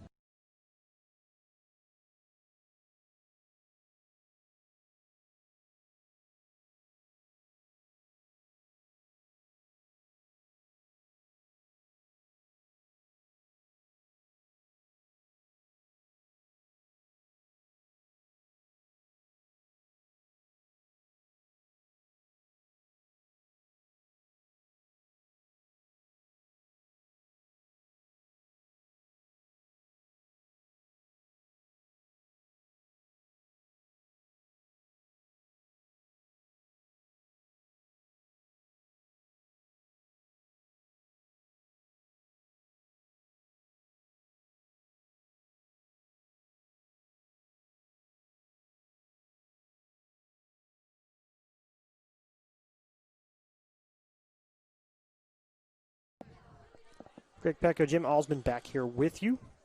Haverford leads 30-0 with 1:08 to go in the first half. Royals have the ball 3rd down and 10 from their own 42. And this is a solid drive for them as they've struggled here early. As we come out of that injury timeout, the injured player was able to walk off unassisted, so that's a good sign. Shaw out of that shotgun position. He's looking. He's going to roll to the near side. He's going to throw it back across the field, and it is going to be intercepted this time by number 20, Jimmy Wright. So that is the 4th interception now for the Ford's defense. With 57.9 to go, we'll see what Coach Gallagher decides to do as we head to the half. So, yeah, 57.9. And like I said, tell the audience, we'll Greg, once again, we'll correct this graphic overlay. We will reset it at half, and just feel free to reset your browser if it doesn't come back in. About a 15-minute halftime. Wright coming out at quarterback. Caruso at quarterback. He hands it off to number 29 of Haverford, who picks up good yardage that time, and that is Jack Marciano. And the Fords are going to try to get to that magic number before the end of the half. 50 seconds to go. Covenant Horse in on the previous stop. We have a stoppage on the field before that snap. And it looked like the Royals were trying to get a man off. Head referee Jerry D. Giovanni discussing it.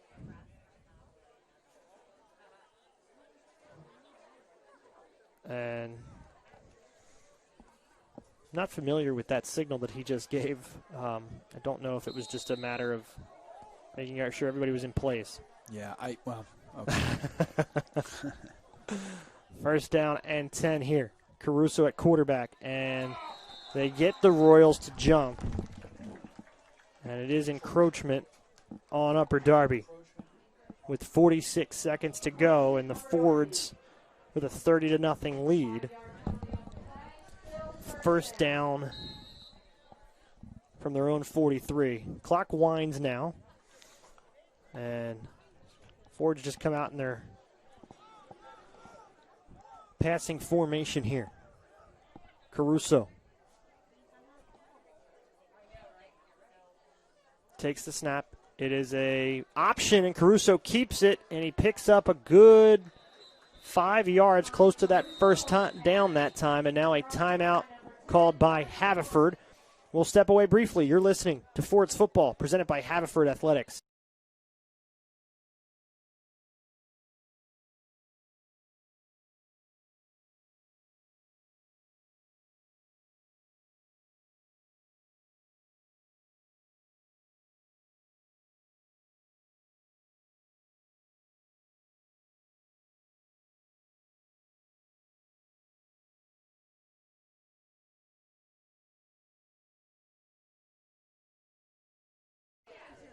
We're back in Havertown, Pennsylvania, campus of Haverford High School, A.G. Cornog Field.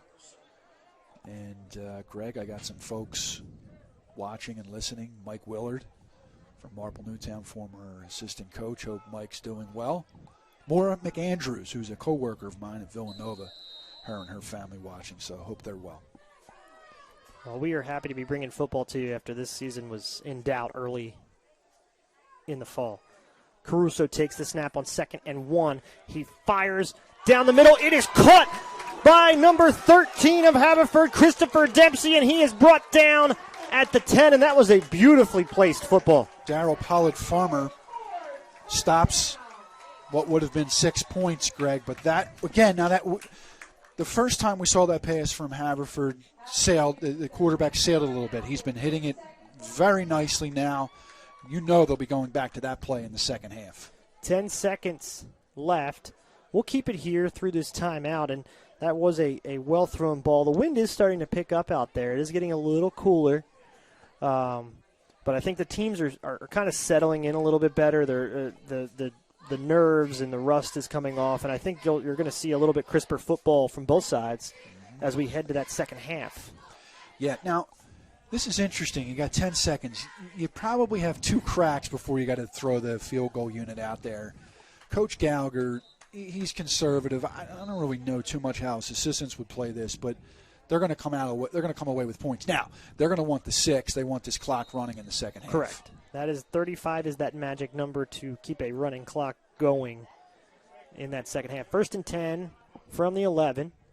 Caruso at quarterback.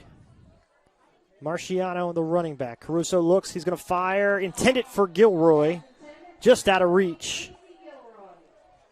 And that'll bring up a second down. You got 6.9, so you do have one more shot. Maybe you go for a third shot if you have a second or two. But you do have what appears to be a sure-footed kicker from what we've seen with these PATs tonight. Yeah. So this ball's going to be spotted. Oh, and they do bring Wellington on. They bring the kicking unit on. So this will be a 29-yard attempt. And we have a flag down. We have encroachment on the Royals, and now we will see what.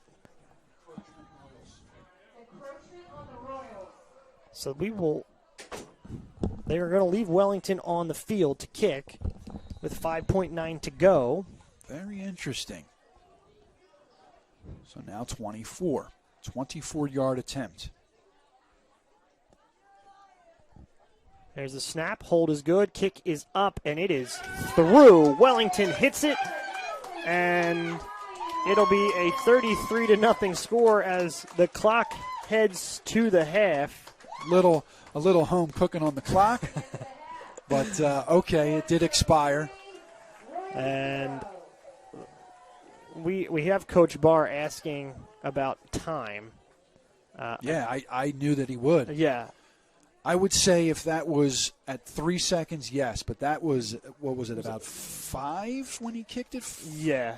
Yeah, it was about 5.9.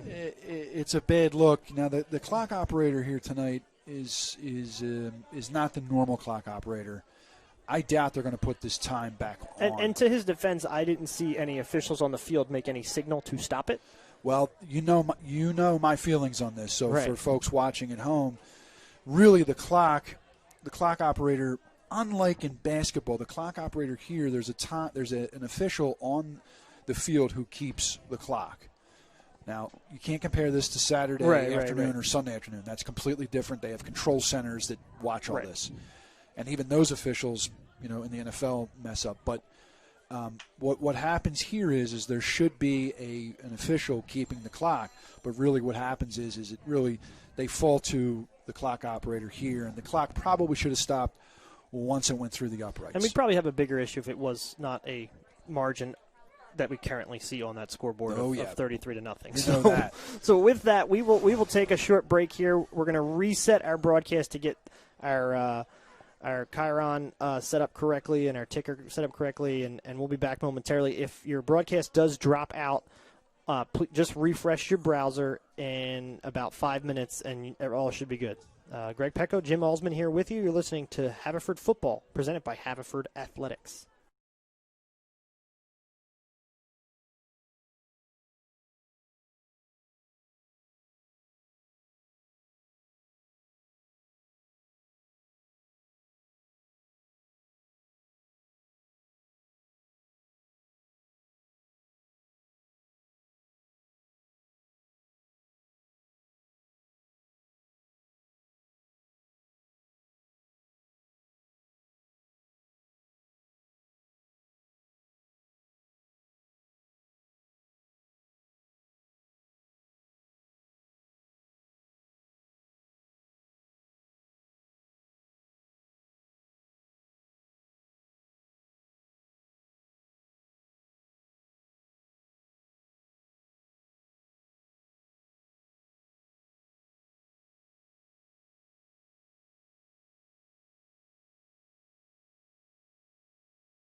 Greg Pecco, Jim Alsman back here with you just before the start of the second half here at Haverford High School in Havertown, Pennsylvania. Rivalry game between the Royals and the Fords here.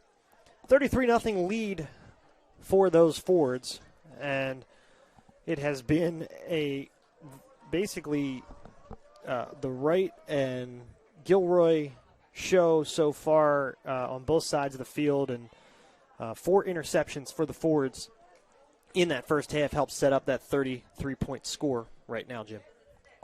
Yeah, and when you turn the ball over that much, I mean, I think we know the way this game's going to go, even outside of what you see on the scoreboard. We think we know how this game's going to go. You know, the problem with turnovers in any sport, but most particularly in football, you don't get that many possessions in football. Your offense at best gets 8 to 10 possessions. When you turn the ball over, you're taking away one of those possessions. You're ending it early, but you're really giving it over to the other team. So I know that sounds maybe oversimplistic, but it really is the truth. So, you know, now you're down to Upper Darby's conceivably down to 4, maybe 6 tops possessions to match 33 points. And when you do the math on that, that means you lose. Even if you scored 4 times 8, you know, that's not going to get you to where you need to go. Obviously, are they going to have it 5 more times? Probably not. Right. And then you have the issue here is if Upper Darby does not score on this opening drive and the Fords score next, the clock will run and not stop no matter what Upper Darby does at that point. So kind of up against the wall at this point for the Royals. Wellington is set to kick, and he will kick it off to Farmer Pollard and Gonzalez. Wellington's kick is going to be picked up by Farmer Pollard at the 15. He comes across the 20, finds a hole, and then he's hit and knocked down and out of bounds around that 35-yard line. Yeah, pushed out of bounds by number 20 for the Fords. And that is James Wright.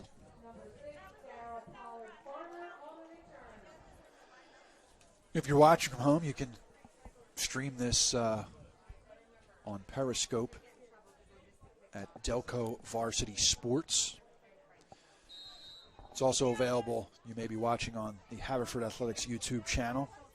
I would also recommend for those of you watching to, if you have a smart device, downloading the Team One Sports app on your smart device. Best way to access this content. So the Royals come out 1st and 10 at their own 34-yard line to start the half. Shaw at quarterback takes the snap. It's a handoff to Pollard Farmer, and he is hit by 2 Fords and may have gotten a yard, if anything. 21 for Haverford on the stop, George Mosconi. George Mosconi, we have said his name a whole bunch tonight. He's been all over the field for the Fords. 2 interceptions, almost a third. Playing very well. So it'll be 2nd down and 8 for Shaw and the Royals. And they're trying to get themselves in position. They send Roberts in motion to the far side. Pollard Farmer, the running back. It is a pitch to Pollard Farmer. And he goes to the outside. He's looking for a hole to cut it up, and he gets nowhere. And that's kind of the unfortunate part of trying to shift a guy around sometimes, and he's not aware. You might give away what your plan of attack is. Yeah. And again, early season for a lot of these teams, limited practice time throughout the fall due to COVID. So there is some communication issues to be fleshed out for a lot of these teams. It'll be 3rd down and 8 for the Royals. Shaw out of that pistol formation. 1 receiver near side, 1 to the far side. Ball far hash. Shaw, play action, rolling to the near side, and he throws it, and it is incomplete, in and out of the hands of number 24 for the Royals, and that is Nair Crump. Actually, I'm sorry, that is Johnson Trice, Colin Johnson Trice. Number 72, Ryan Buckton, applying the pressure to the Royals quarterback and really forced that error. So 4th down and 8. And the punt team is on the field. Jimmy Wright and Caruso to return at the Haverford 35-yard line. 10-11 to go, third quarter. 33-0 lead for Haverford. Low snap that time. The punt is end over end, and Caruso calls fair catch. Drops down to his knees to corral it at the 39. Yeah, it's interesting because just at the last moment he got right under that. Would have been a little dangerous. Tougher, yeah. But he got it and he did the right. Well, he did everything he could to get it, which was good. He didn't try to sort of run up to it. Drop to his knees. Ball's already down. You're already getting good field position. So smart play. And Caruso has been playing really nice tonight for the Fords. Nice player. Playing in various positions, return man defensively. He's played quarterback, receiver tonight, subbing in and out with Tommy Wright. Caruso takes the snap, and he hands it off underneath to number 29, Marciano, and he gets about 4 yards on the play. 42 and 53 for the Royals coming up on the stop, Greg. And that is number 42 for the Royals, Dorsey Schultz. He's called his name a couple times tonight as well. 33-0. 2nd down and 6 for the Fords. 9:30 to go, third quarter.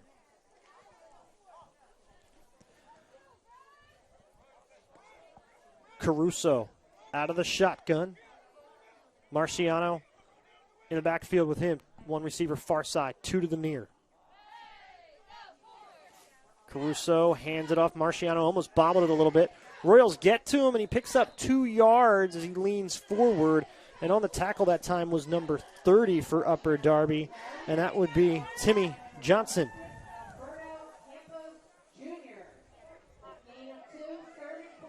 Alberto Campos Jr. also in on the stop. 8:49 to go. Haverford leads 33-0. 3rd down and 4 for the Fords. Caruso out of the shotgun. Jimmy Wright, the running back. Caruso takes the snap. He's looking, pulls it down. He's going to run for the first down. He has it, and he leans across the 50 and gets to the 49 that time. And the tackled by number Anderson Frank on the stop there. Fords marching down the field, imposing their will, and this is all they need to do. They should not throw. This is what linemen love to do at this point in the game. And Wright is in there at running back, and he had a field day in the first half, so let's see if they give it back to him here. They do as Caruso takes the snap, and Wright takes it. He spins through one man, gets 8 yards on the play, maybe 9 now before he's brought down. Ball came out at the end, but they're going to say he's down. And number 13 on the stop, Streeter for Upper Darby. Keon Streeter. So it'll be 2nd down and 2. Inside Royal territory now at the 41 for Haverford. Caruso back out of that shotgun. Smith, the receiver, to the near side. It's like Gilroy to the far. And Caruso takes the snap. He's going to hand it off to Wright.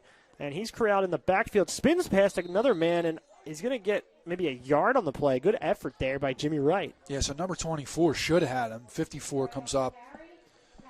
Cleanup for the Royals on that. That's Pat Kerwood to finish off that tackle.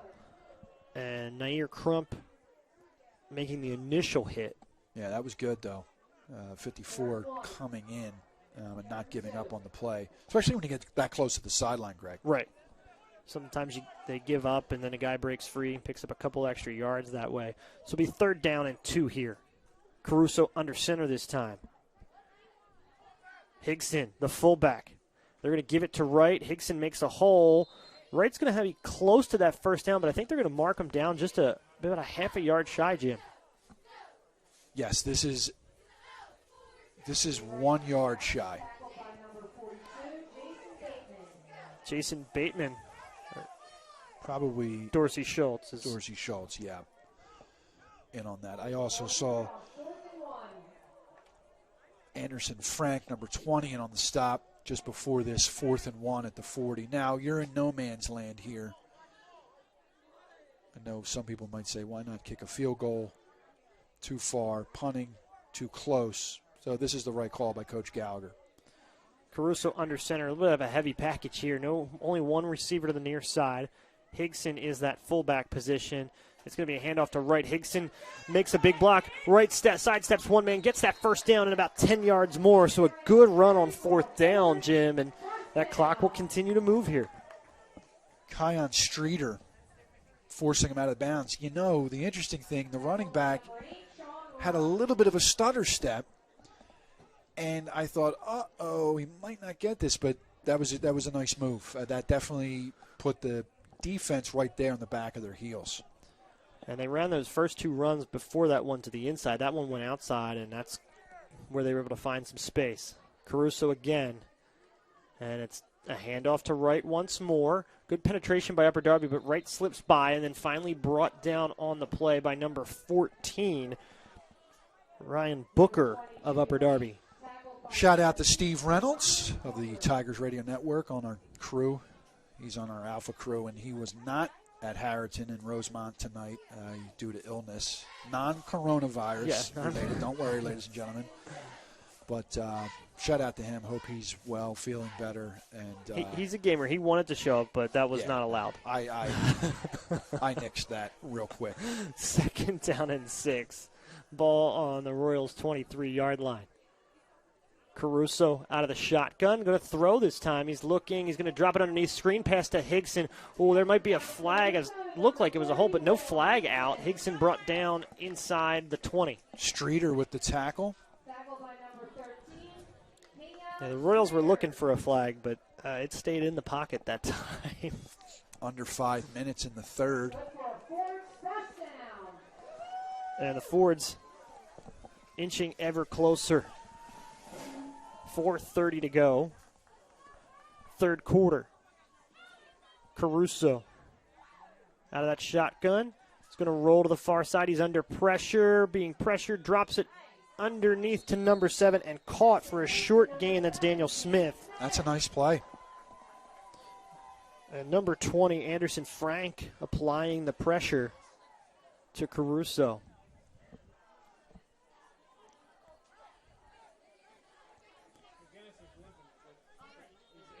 It'll be 2nd down and 7 from the 12-yard line of the Royals. Yep. 3 receivers near side. Caruso going to come out of that shotgun. Right is the running back. Caruso going to hand off, a little draw to right, and he's wide open. He's going to walk into the end zone. Touchdown, Fords. Well-designed play there. They had Upper Darby looking to that the near side field, and they just took it to the opposite way. 4:04 in the 3rd. And smart to go for it on 4th down, as we saw. Now you get the running clock. Wellington on to kick, and he has been dead on. Broadcaster's jinx right there. Wellington kick is up, and this one is good. He doesn't have a jinx to worry about. Greg Pecco, Jim Alsman will step aside. You're listening to Forward Football, presented by Haverford Athletics.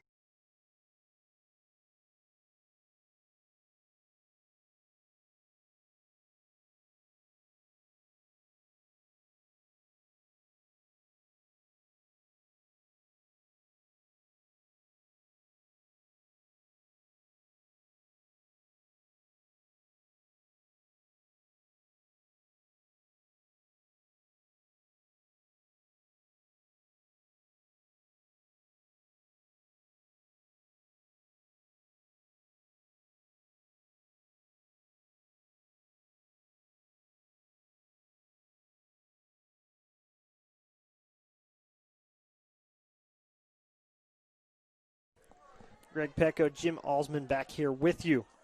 4-0 lead for Haverford here. 4:04 to go, 3rd quarter. And after this, the clock will run for 90% of the rest of this game, and will only stop on changes of possession and scores.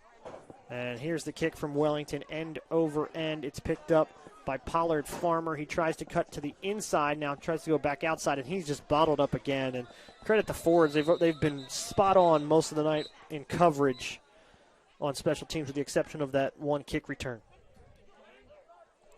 So, again, you're going to see the clock continue to run.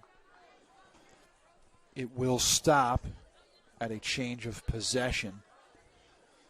But even when it stops, then they will wind the clock as soon as possible. It'll stop on a touchdown. But again, they'll wind it immediately. All right. Well, sit tight and listen, as we have a little technical video issue at the moment. This will be first down and 10. We'll go to full-on radio broadcast mode. Shaw out of that pistol formation. He's going to hand it off underneath to number 21 that time. Or excuse me, Carlos Rodriguez, number 27 on the run. All right, we are back. Second down and 8. And we'll start to see different players come in here from the younger classmen, so bear with us as we add and adjust to the new names coming on the field. Shaw takes the snap. Carlos Rodriguez takes it, bounces it to the outside, and he picks up 6-7 yards on the play. And it feels Haverford has sent more of that second-team defense onto the field this time, Jim. Yeah, I mean, at this point, you know, you have a running clock. It's going to go real quick now, and there's no reason to have your starters out. Haverford has a good shot of being in this thing in the last week of November. Third down and 2 for Shaw. Shaw takes the snap. He's going to keep it himself. He's going to bounce to the outside, and it's going to be very close on the far side of that field whether or not he got that first down. We'll look for the mark, and he is going to be short. They mark him about a half a yard short. And we'll see. It looks like Coach Barr is going to leave the offense on the field, and why not?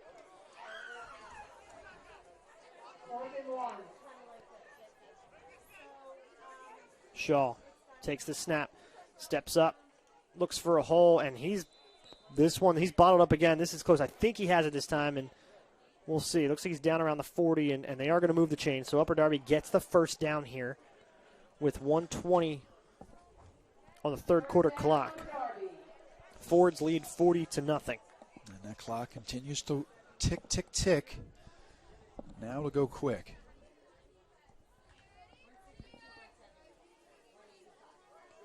Shaw again. Shotgun set. One receiver far side, 2 to the near. Shaw's going to look to throw this time. Going to throw it underneath. Good defensive play by number 33 of Haverford. That's Donald Reimer. Intended for number 18, Amir Porter. And Reimer made a good break on that ball. He sat back and waited for the throw to come, and then he jumped the route and tipped the ball away from Porter. Real close to us, where from our vantage point, and he almost one more half step, and that is pick 6. The other way. Second down and 10 from their own 40. Oh, snap over the head of Shaw, and then trying to pick it up. Boy. Oh, no. And who's on the ball? It's going to be a pile. We're going to take a look and see. Ford's ball. Yeah, Ford's come up saying they have it, and they do, as Jerry DiGiovanni points in their direction. So number 22 came up with that recovery. And that is Keegan Taylor for Haverford. So 33 for the Fords was in on that as well. And we've seen it a couple times tonight from Upper Darby. This time they actually lost the ball. The few times before they were able to cover it. Number 20, Anderson Frank, was trying to jump on it for them, but that'll be the end of the third quarter. We'll be back in a moment. You're listening to Ford Football, presented by Haverford Athletics.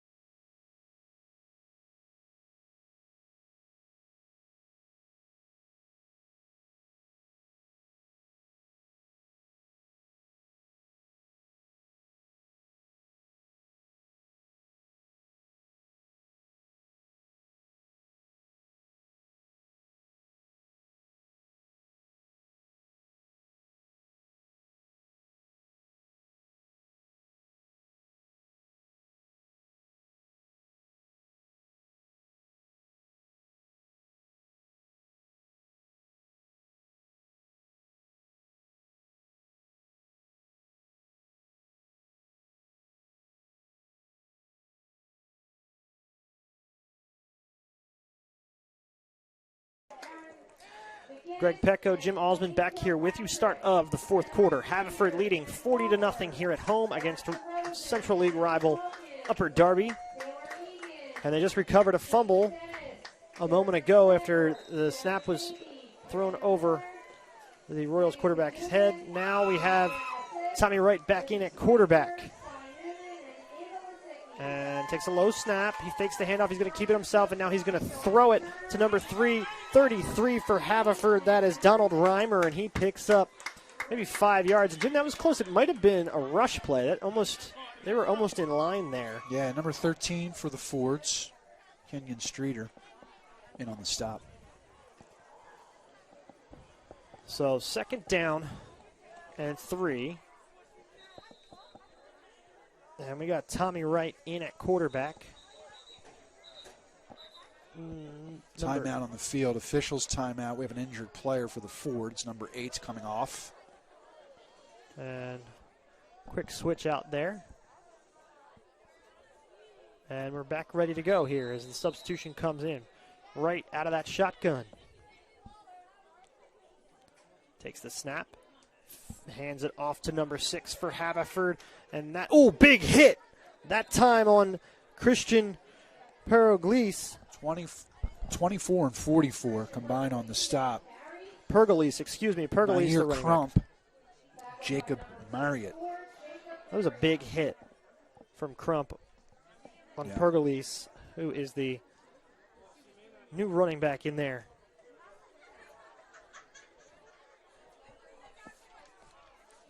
Carter Irwin now in at quarterback for the Fords. Low snap this time. Handed off to Pergolese, who's going to be brought down behind the line of scrimmage for a couple-yard loss. And he is down. So we are going to step aside here. You're listening to Forward Football, presented by Haverford Athletics.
We're back, Havertown, Pennsylvania. Haverford High School, A.G. Cornog Field. I'm Jim Alsman, along with Greg Pecco. With an injured Ford, he is coming off with minimal help, which is great to see. Send a hello down to the Sun Belt to my wife listening earlier. I doubt she's listening now as her friends came over. Not exactly football fans. Right. They're listening to a bottle of Merlot.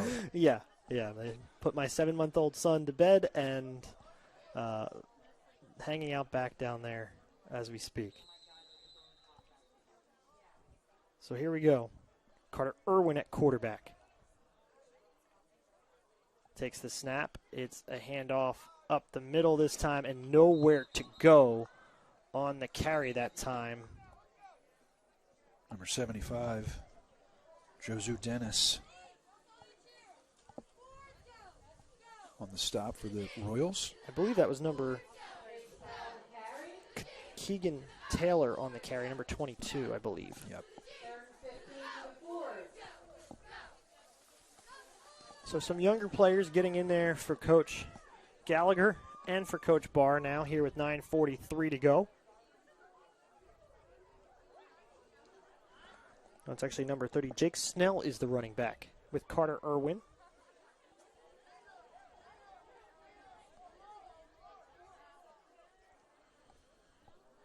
Irwin out of that shotgun.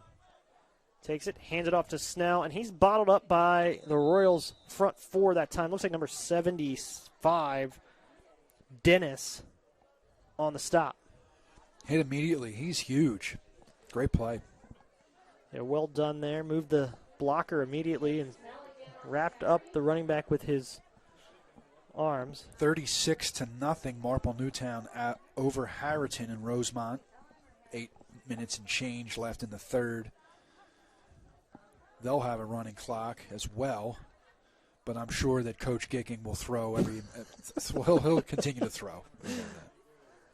Although with Charlie Box, just run the football. Snell takes this handoff this time, picks up a couple of yards on the play on fourth down, and we'll have a turnover on downs here as the Royals will take over inside their own territory at the 16 here. Now your Crump darts right in, takes down that Ford. It's a great play. So the clock continues to run. 8:22, 8:21, 8:20. 40-0 Fords over the Royals. Take this time to thank a couple people from Haverford. The athletic director here, the new athletic director, Vanessa Robinson. Big help putting this together. And Anna Deacon, she is the communications coordinator for Haverford School District, and also a friend of mine, very dear friend. Shaw takes the snap. No one there to hand off to, and now he's got to try to find some room for himself, and it does a good job of picking up 2 yards on what was a broken play, Jim. Number 15 for the Fords in on that stop, Colin Reeser. And one more note, the IT professional here for the school district, Rob Anderson, probably the most critical person and component of this broadcast. So he is the reason why you're seeing this in full HD 720. And we do appreciate that, Rob. Thank you. And we will be here with the Fords throughout the season as well. So this is the first of the many games on the schedule, or 8 games on the schedule, that we will be doing a handful of. And Shaw takes the snap, runs it to the near side, and then he's going to be hit and brought down finally by number 84 of Haverford that time, Justin Marciano. Great play. Way to stick with it as the defender did, and we will be calling all home games, correct, Jim? That's correct. That is what our that's correct agreement is with Haverford Athletics, along with Active Image, and we should thank them as well. Active Image, our partner in this broadcast, and they're bringing this picture to you. Our camera operator tonight is Eric Gibson, and we work with him a lot in all of our ventures with Marple Newtown as well. Shaw out of that shotgun this time. Going to roll to the far side of the field. He's going to drop off a pass. He connects this time for a 3-yard gain. It looks like it was number 28. Justin Marciano again in on the stop, 84. Looks like Lucas Venuti made the catch. Okay. So Active Image, they do a great job, and they do a lot of also, Greg, corporate work, corporate videos. They do a lot of work with IBC, Independence Blue Cross, and do a great job, obviously, helping us bring this broadcast to all of you. 5:33 to go in the game. Shaw on 4th down and 2. Out of that shotgun, he's going to step up on a quarterback draw up the middle, and looks like he has the first down. And the Royals will keep the football. So Coach Barr has to be happy with what he's seen in terms of the positive yardage here in these last couple series of plays. Nick Hand, number 43 on the stop for the Fords. 5:11 to go. Fords lead 40-0. Shaw out of that shotgun again. 2 receivers. Takes the snap. Shaw's going to look to throw. He's going to fire far side. Incomplete. Intended for number 85 of the Royals, and we do not have that one on the sheet here. Under the 5-minute mark here at A.G. Cornog Field in Havertown. Glad that if you're with us, we're happy that you are still with us. I might question why you're still with us, but I mean, it's a pandemic. What else are you going to do? Where are you going to go? So, but I do appreciate it. 40-0. Fords are in full control at home. Shaw looking to throw, pump fakes. Now he's going to throw one deep, and it is incomplete. A flag will come out for face guarding against the Fords. And as you know, the defensive back never turned around. You saw that coming. I would question that the ball was catchable, but. Right. And that was, I mean, Shaw, from when we've seen him turn it loose, as a sophomore quarterback, he has arm strength. If you know, the longer he gets coached up and the longer he spends time in there, he's going to be able to harness that as a weapon.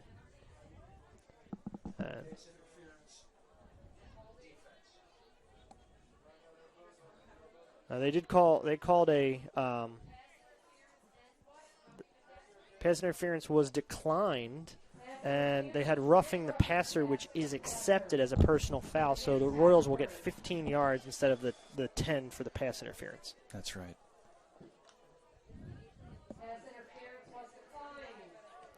So first down and 10.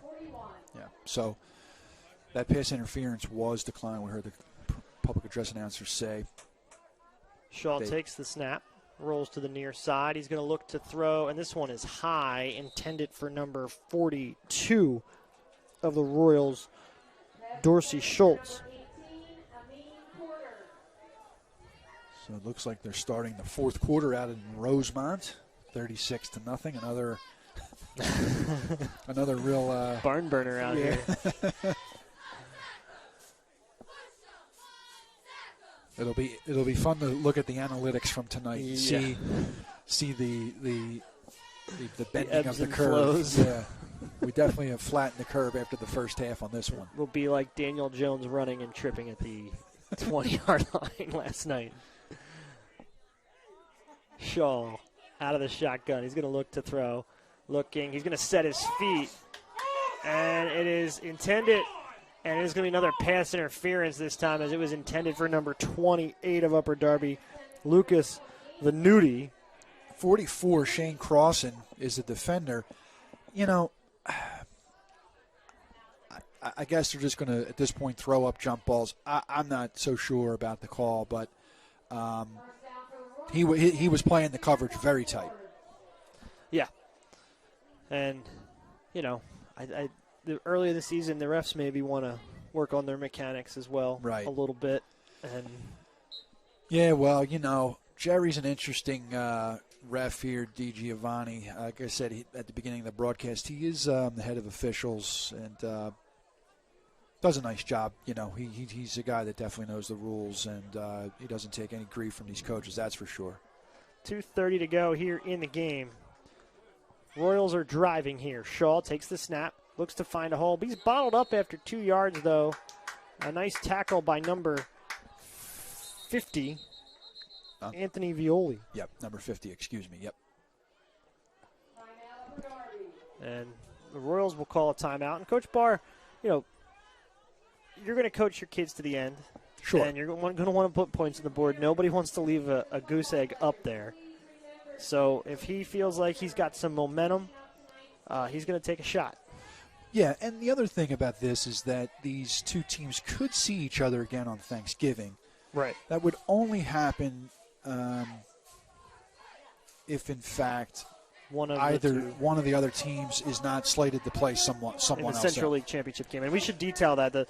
With the rules, there's no district playoff eligibility for the Central League this year. They will have a league championship game right at the end of the season. But the rest of the teams in the Central League will sort of fall into line on that final week and play for their final placing, if you will. Gotcha. There's a good chance that if neither team is playing for a championship, then they'll play that Thanksgiving game, so I'm told. Now, who knows? You know, it's a weird year. It's a weird year, so don't quote me on that, but that's sort of what I've been told. So Shaw here, second down and 8 from the Haverford 42. He steps back to pass. He's under pressure. He's going to step up, makes a good throw. It's just behind the receiver a bit as he was pressured, intended for number 42 of the Royals. That is Dorsey Schultz. But a good throw nonetheless.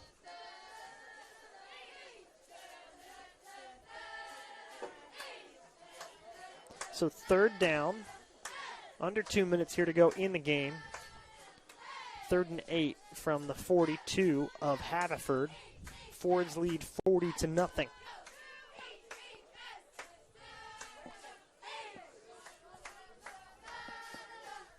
Shaw's out of that shotgun again. Takes the snap. He's looking. He's going to fire this one. It's going to be intended for Venuti, but well out of reach. So this young man definitely has the arm. And as the game has progressed, there's been more zip on the ball, even on those long throws. So I give him a lot of credit for that. But, at this point into the first half, into the second half with the running clock, this has just become JV football. And I don't mean that as saying something bad on the players. They're playing their hearts out. They're doing great. But you have a lot of players in there now that are not starters. Right. So they're just trying to, You're working out technicalities. You're working out kids to see who's ready for this or that later in the season. Right. And see who's ready to make that next step or who might be available for you. But so far it's been a clean game from the stance of very few penalties. And both teams are, there's definitely rust to be knocked off on both sides of the football, but I think a lot of these kids will tell you they're just happy to have the chance to play this year after there were so many questions back in August. So 4th down and 8, ball on the 42. Shaw takes the snap. Here he goes, sets his feet, looking to throw. Makes a nice throw to the outside, just out of reach of the receiver on that far side of the field. Carlos Rodriguez was the intended receiver. So the Fords will take over on downs, and with only one timeout left for the Royals, I would assume that Coach Gallagher is going to just obviously either run the football or kneel on it at this point. Yeah.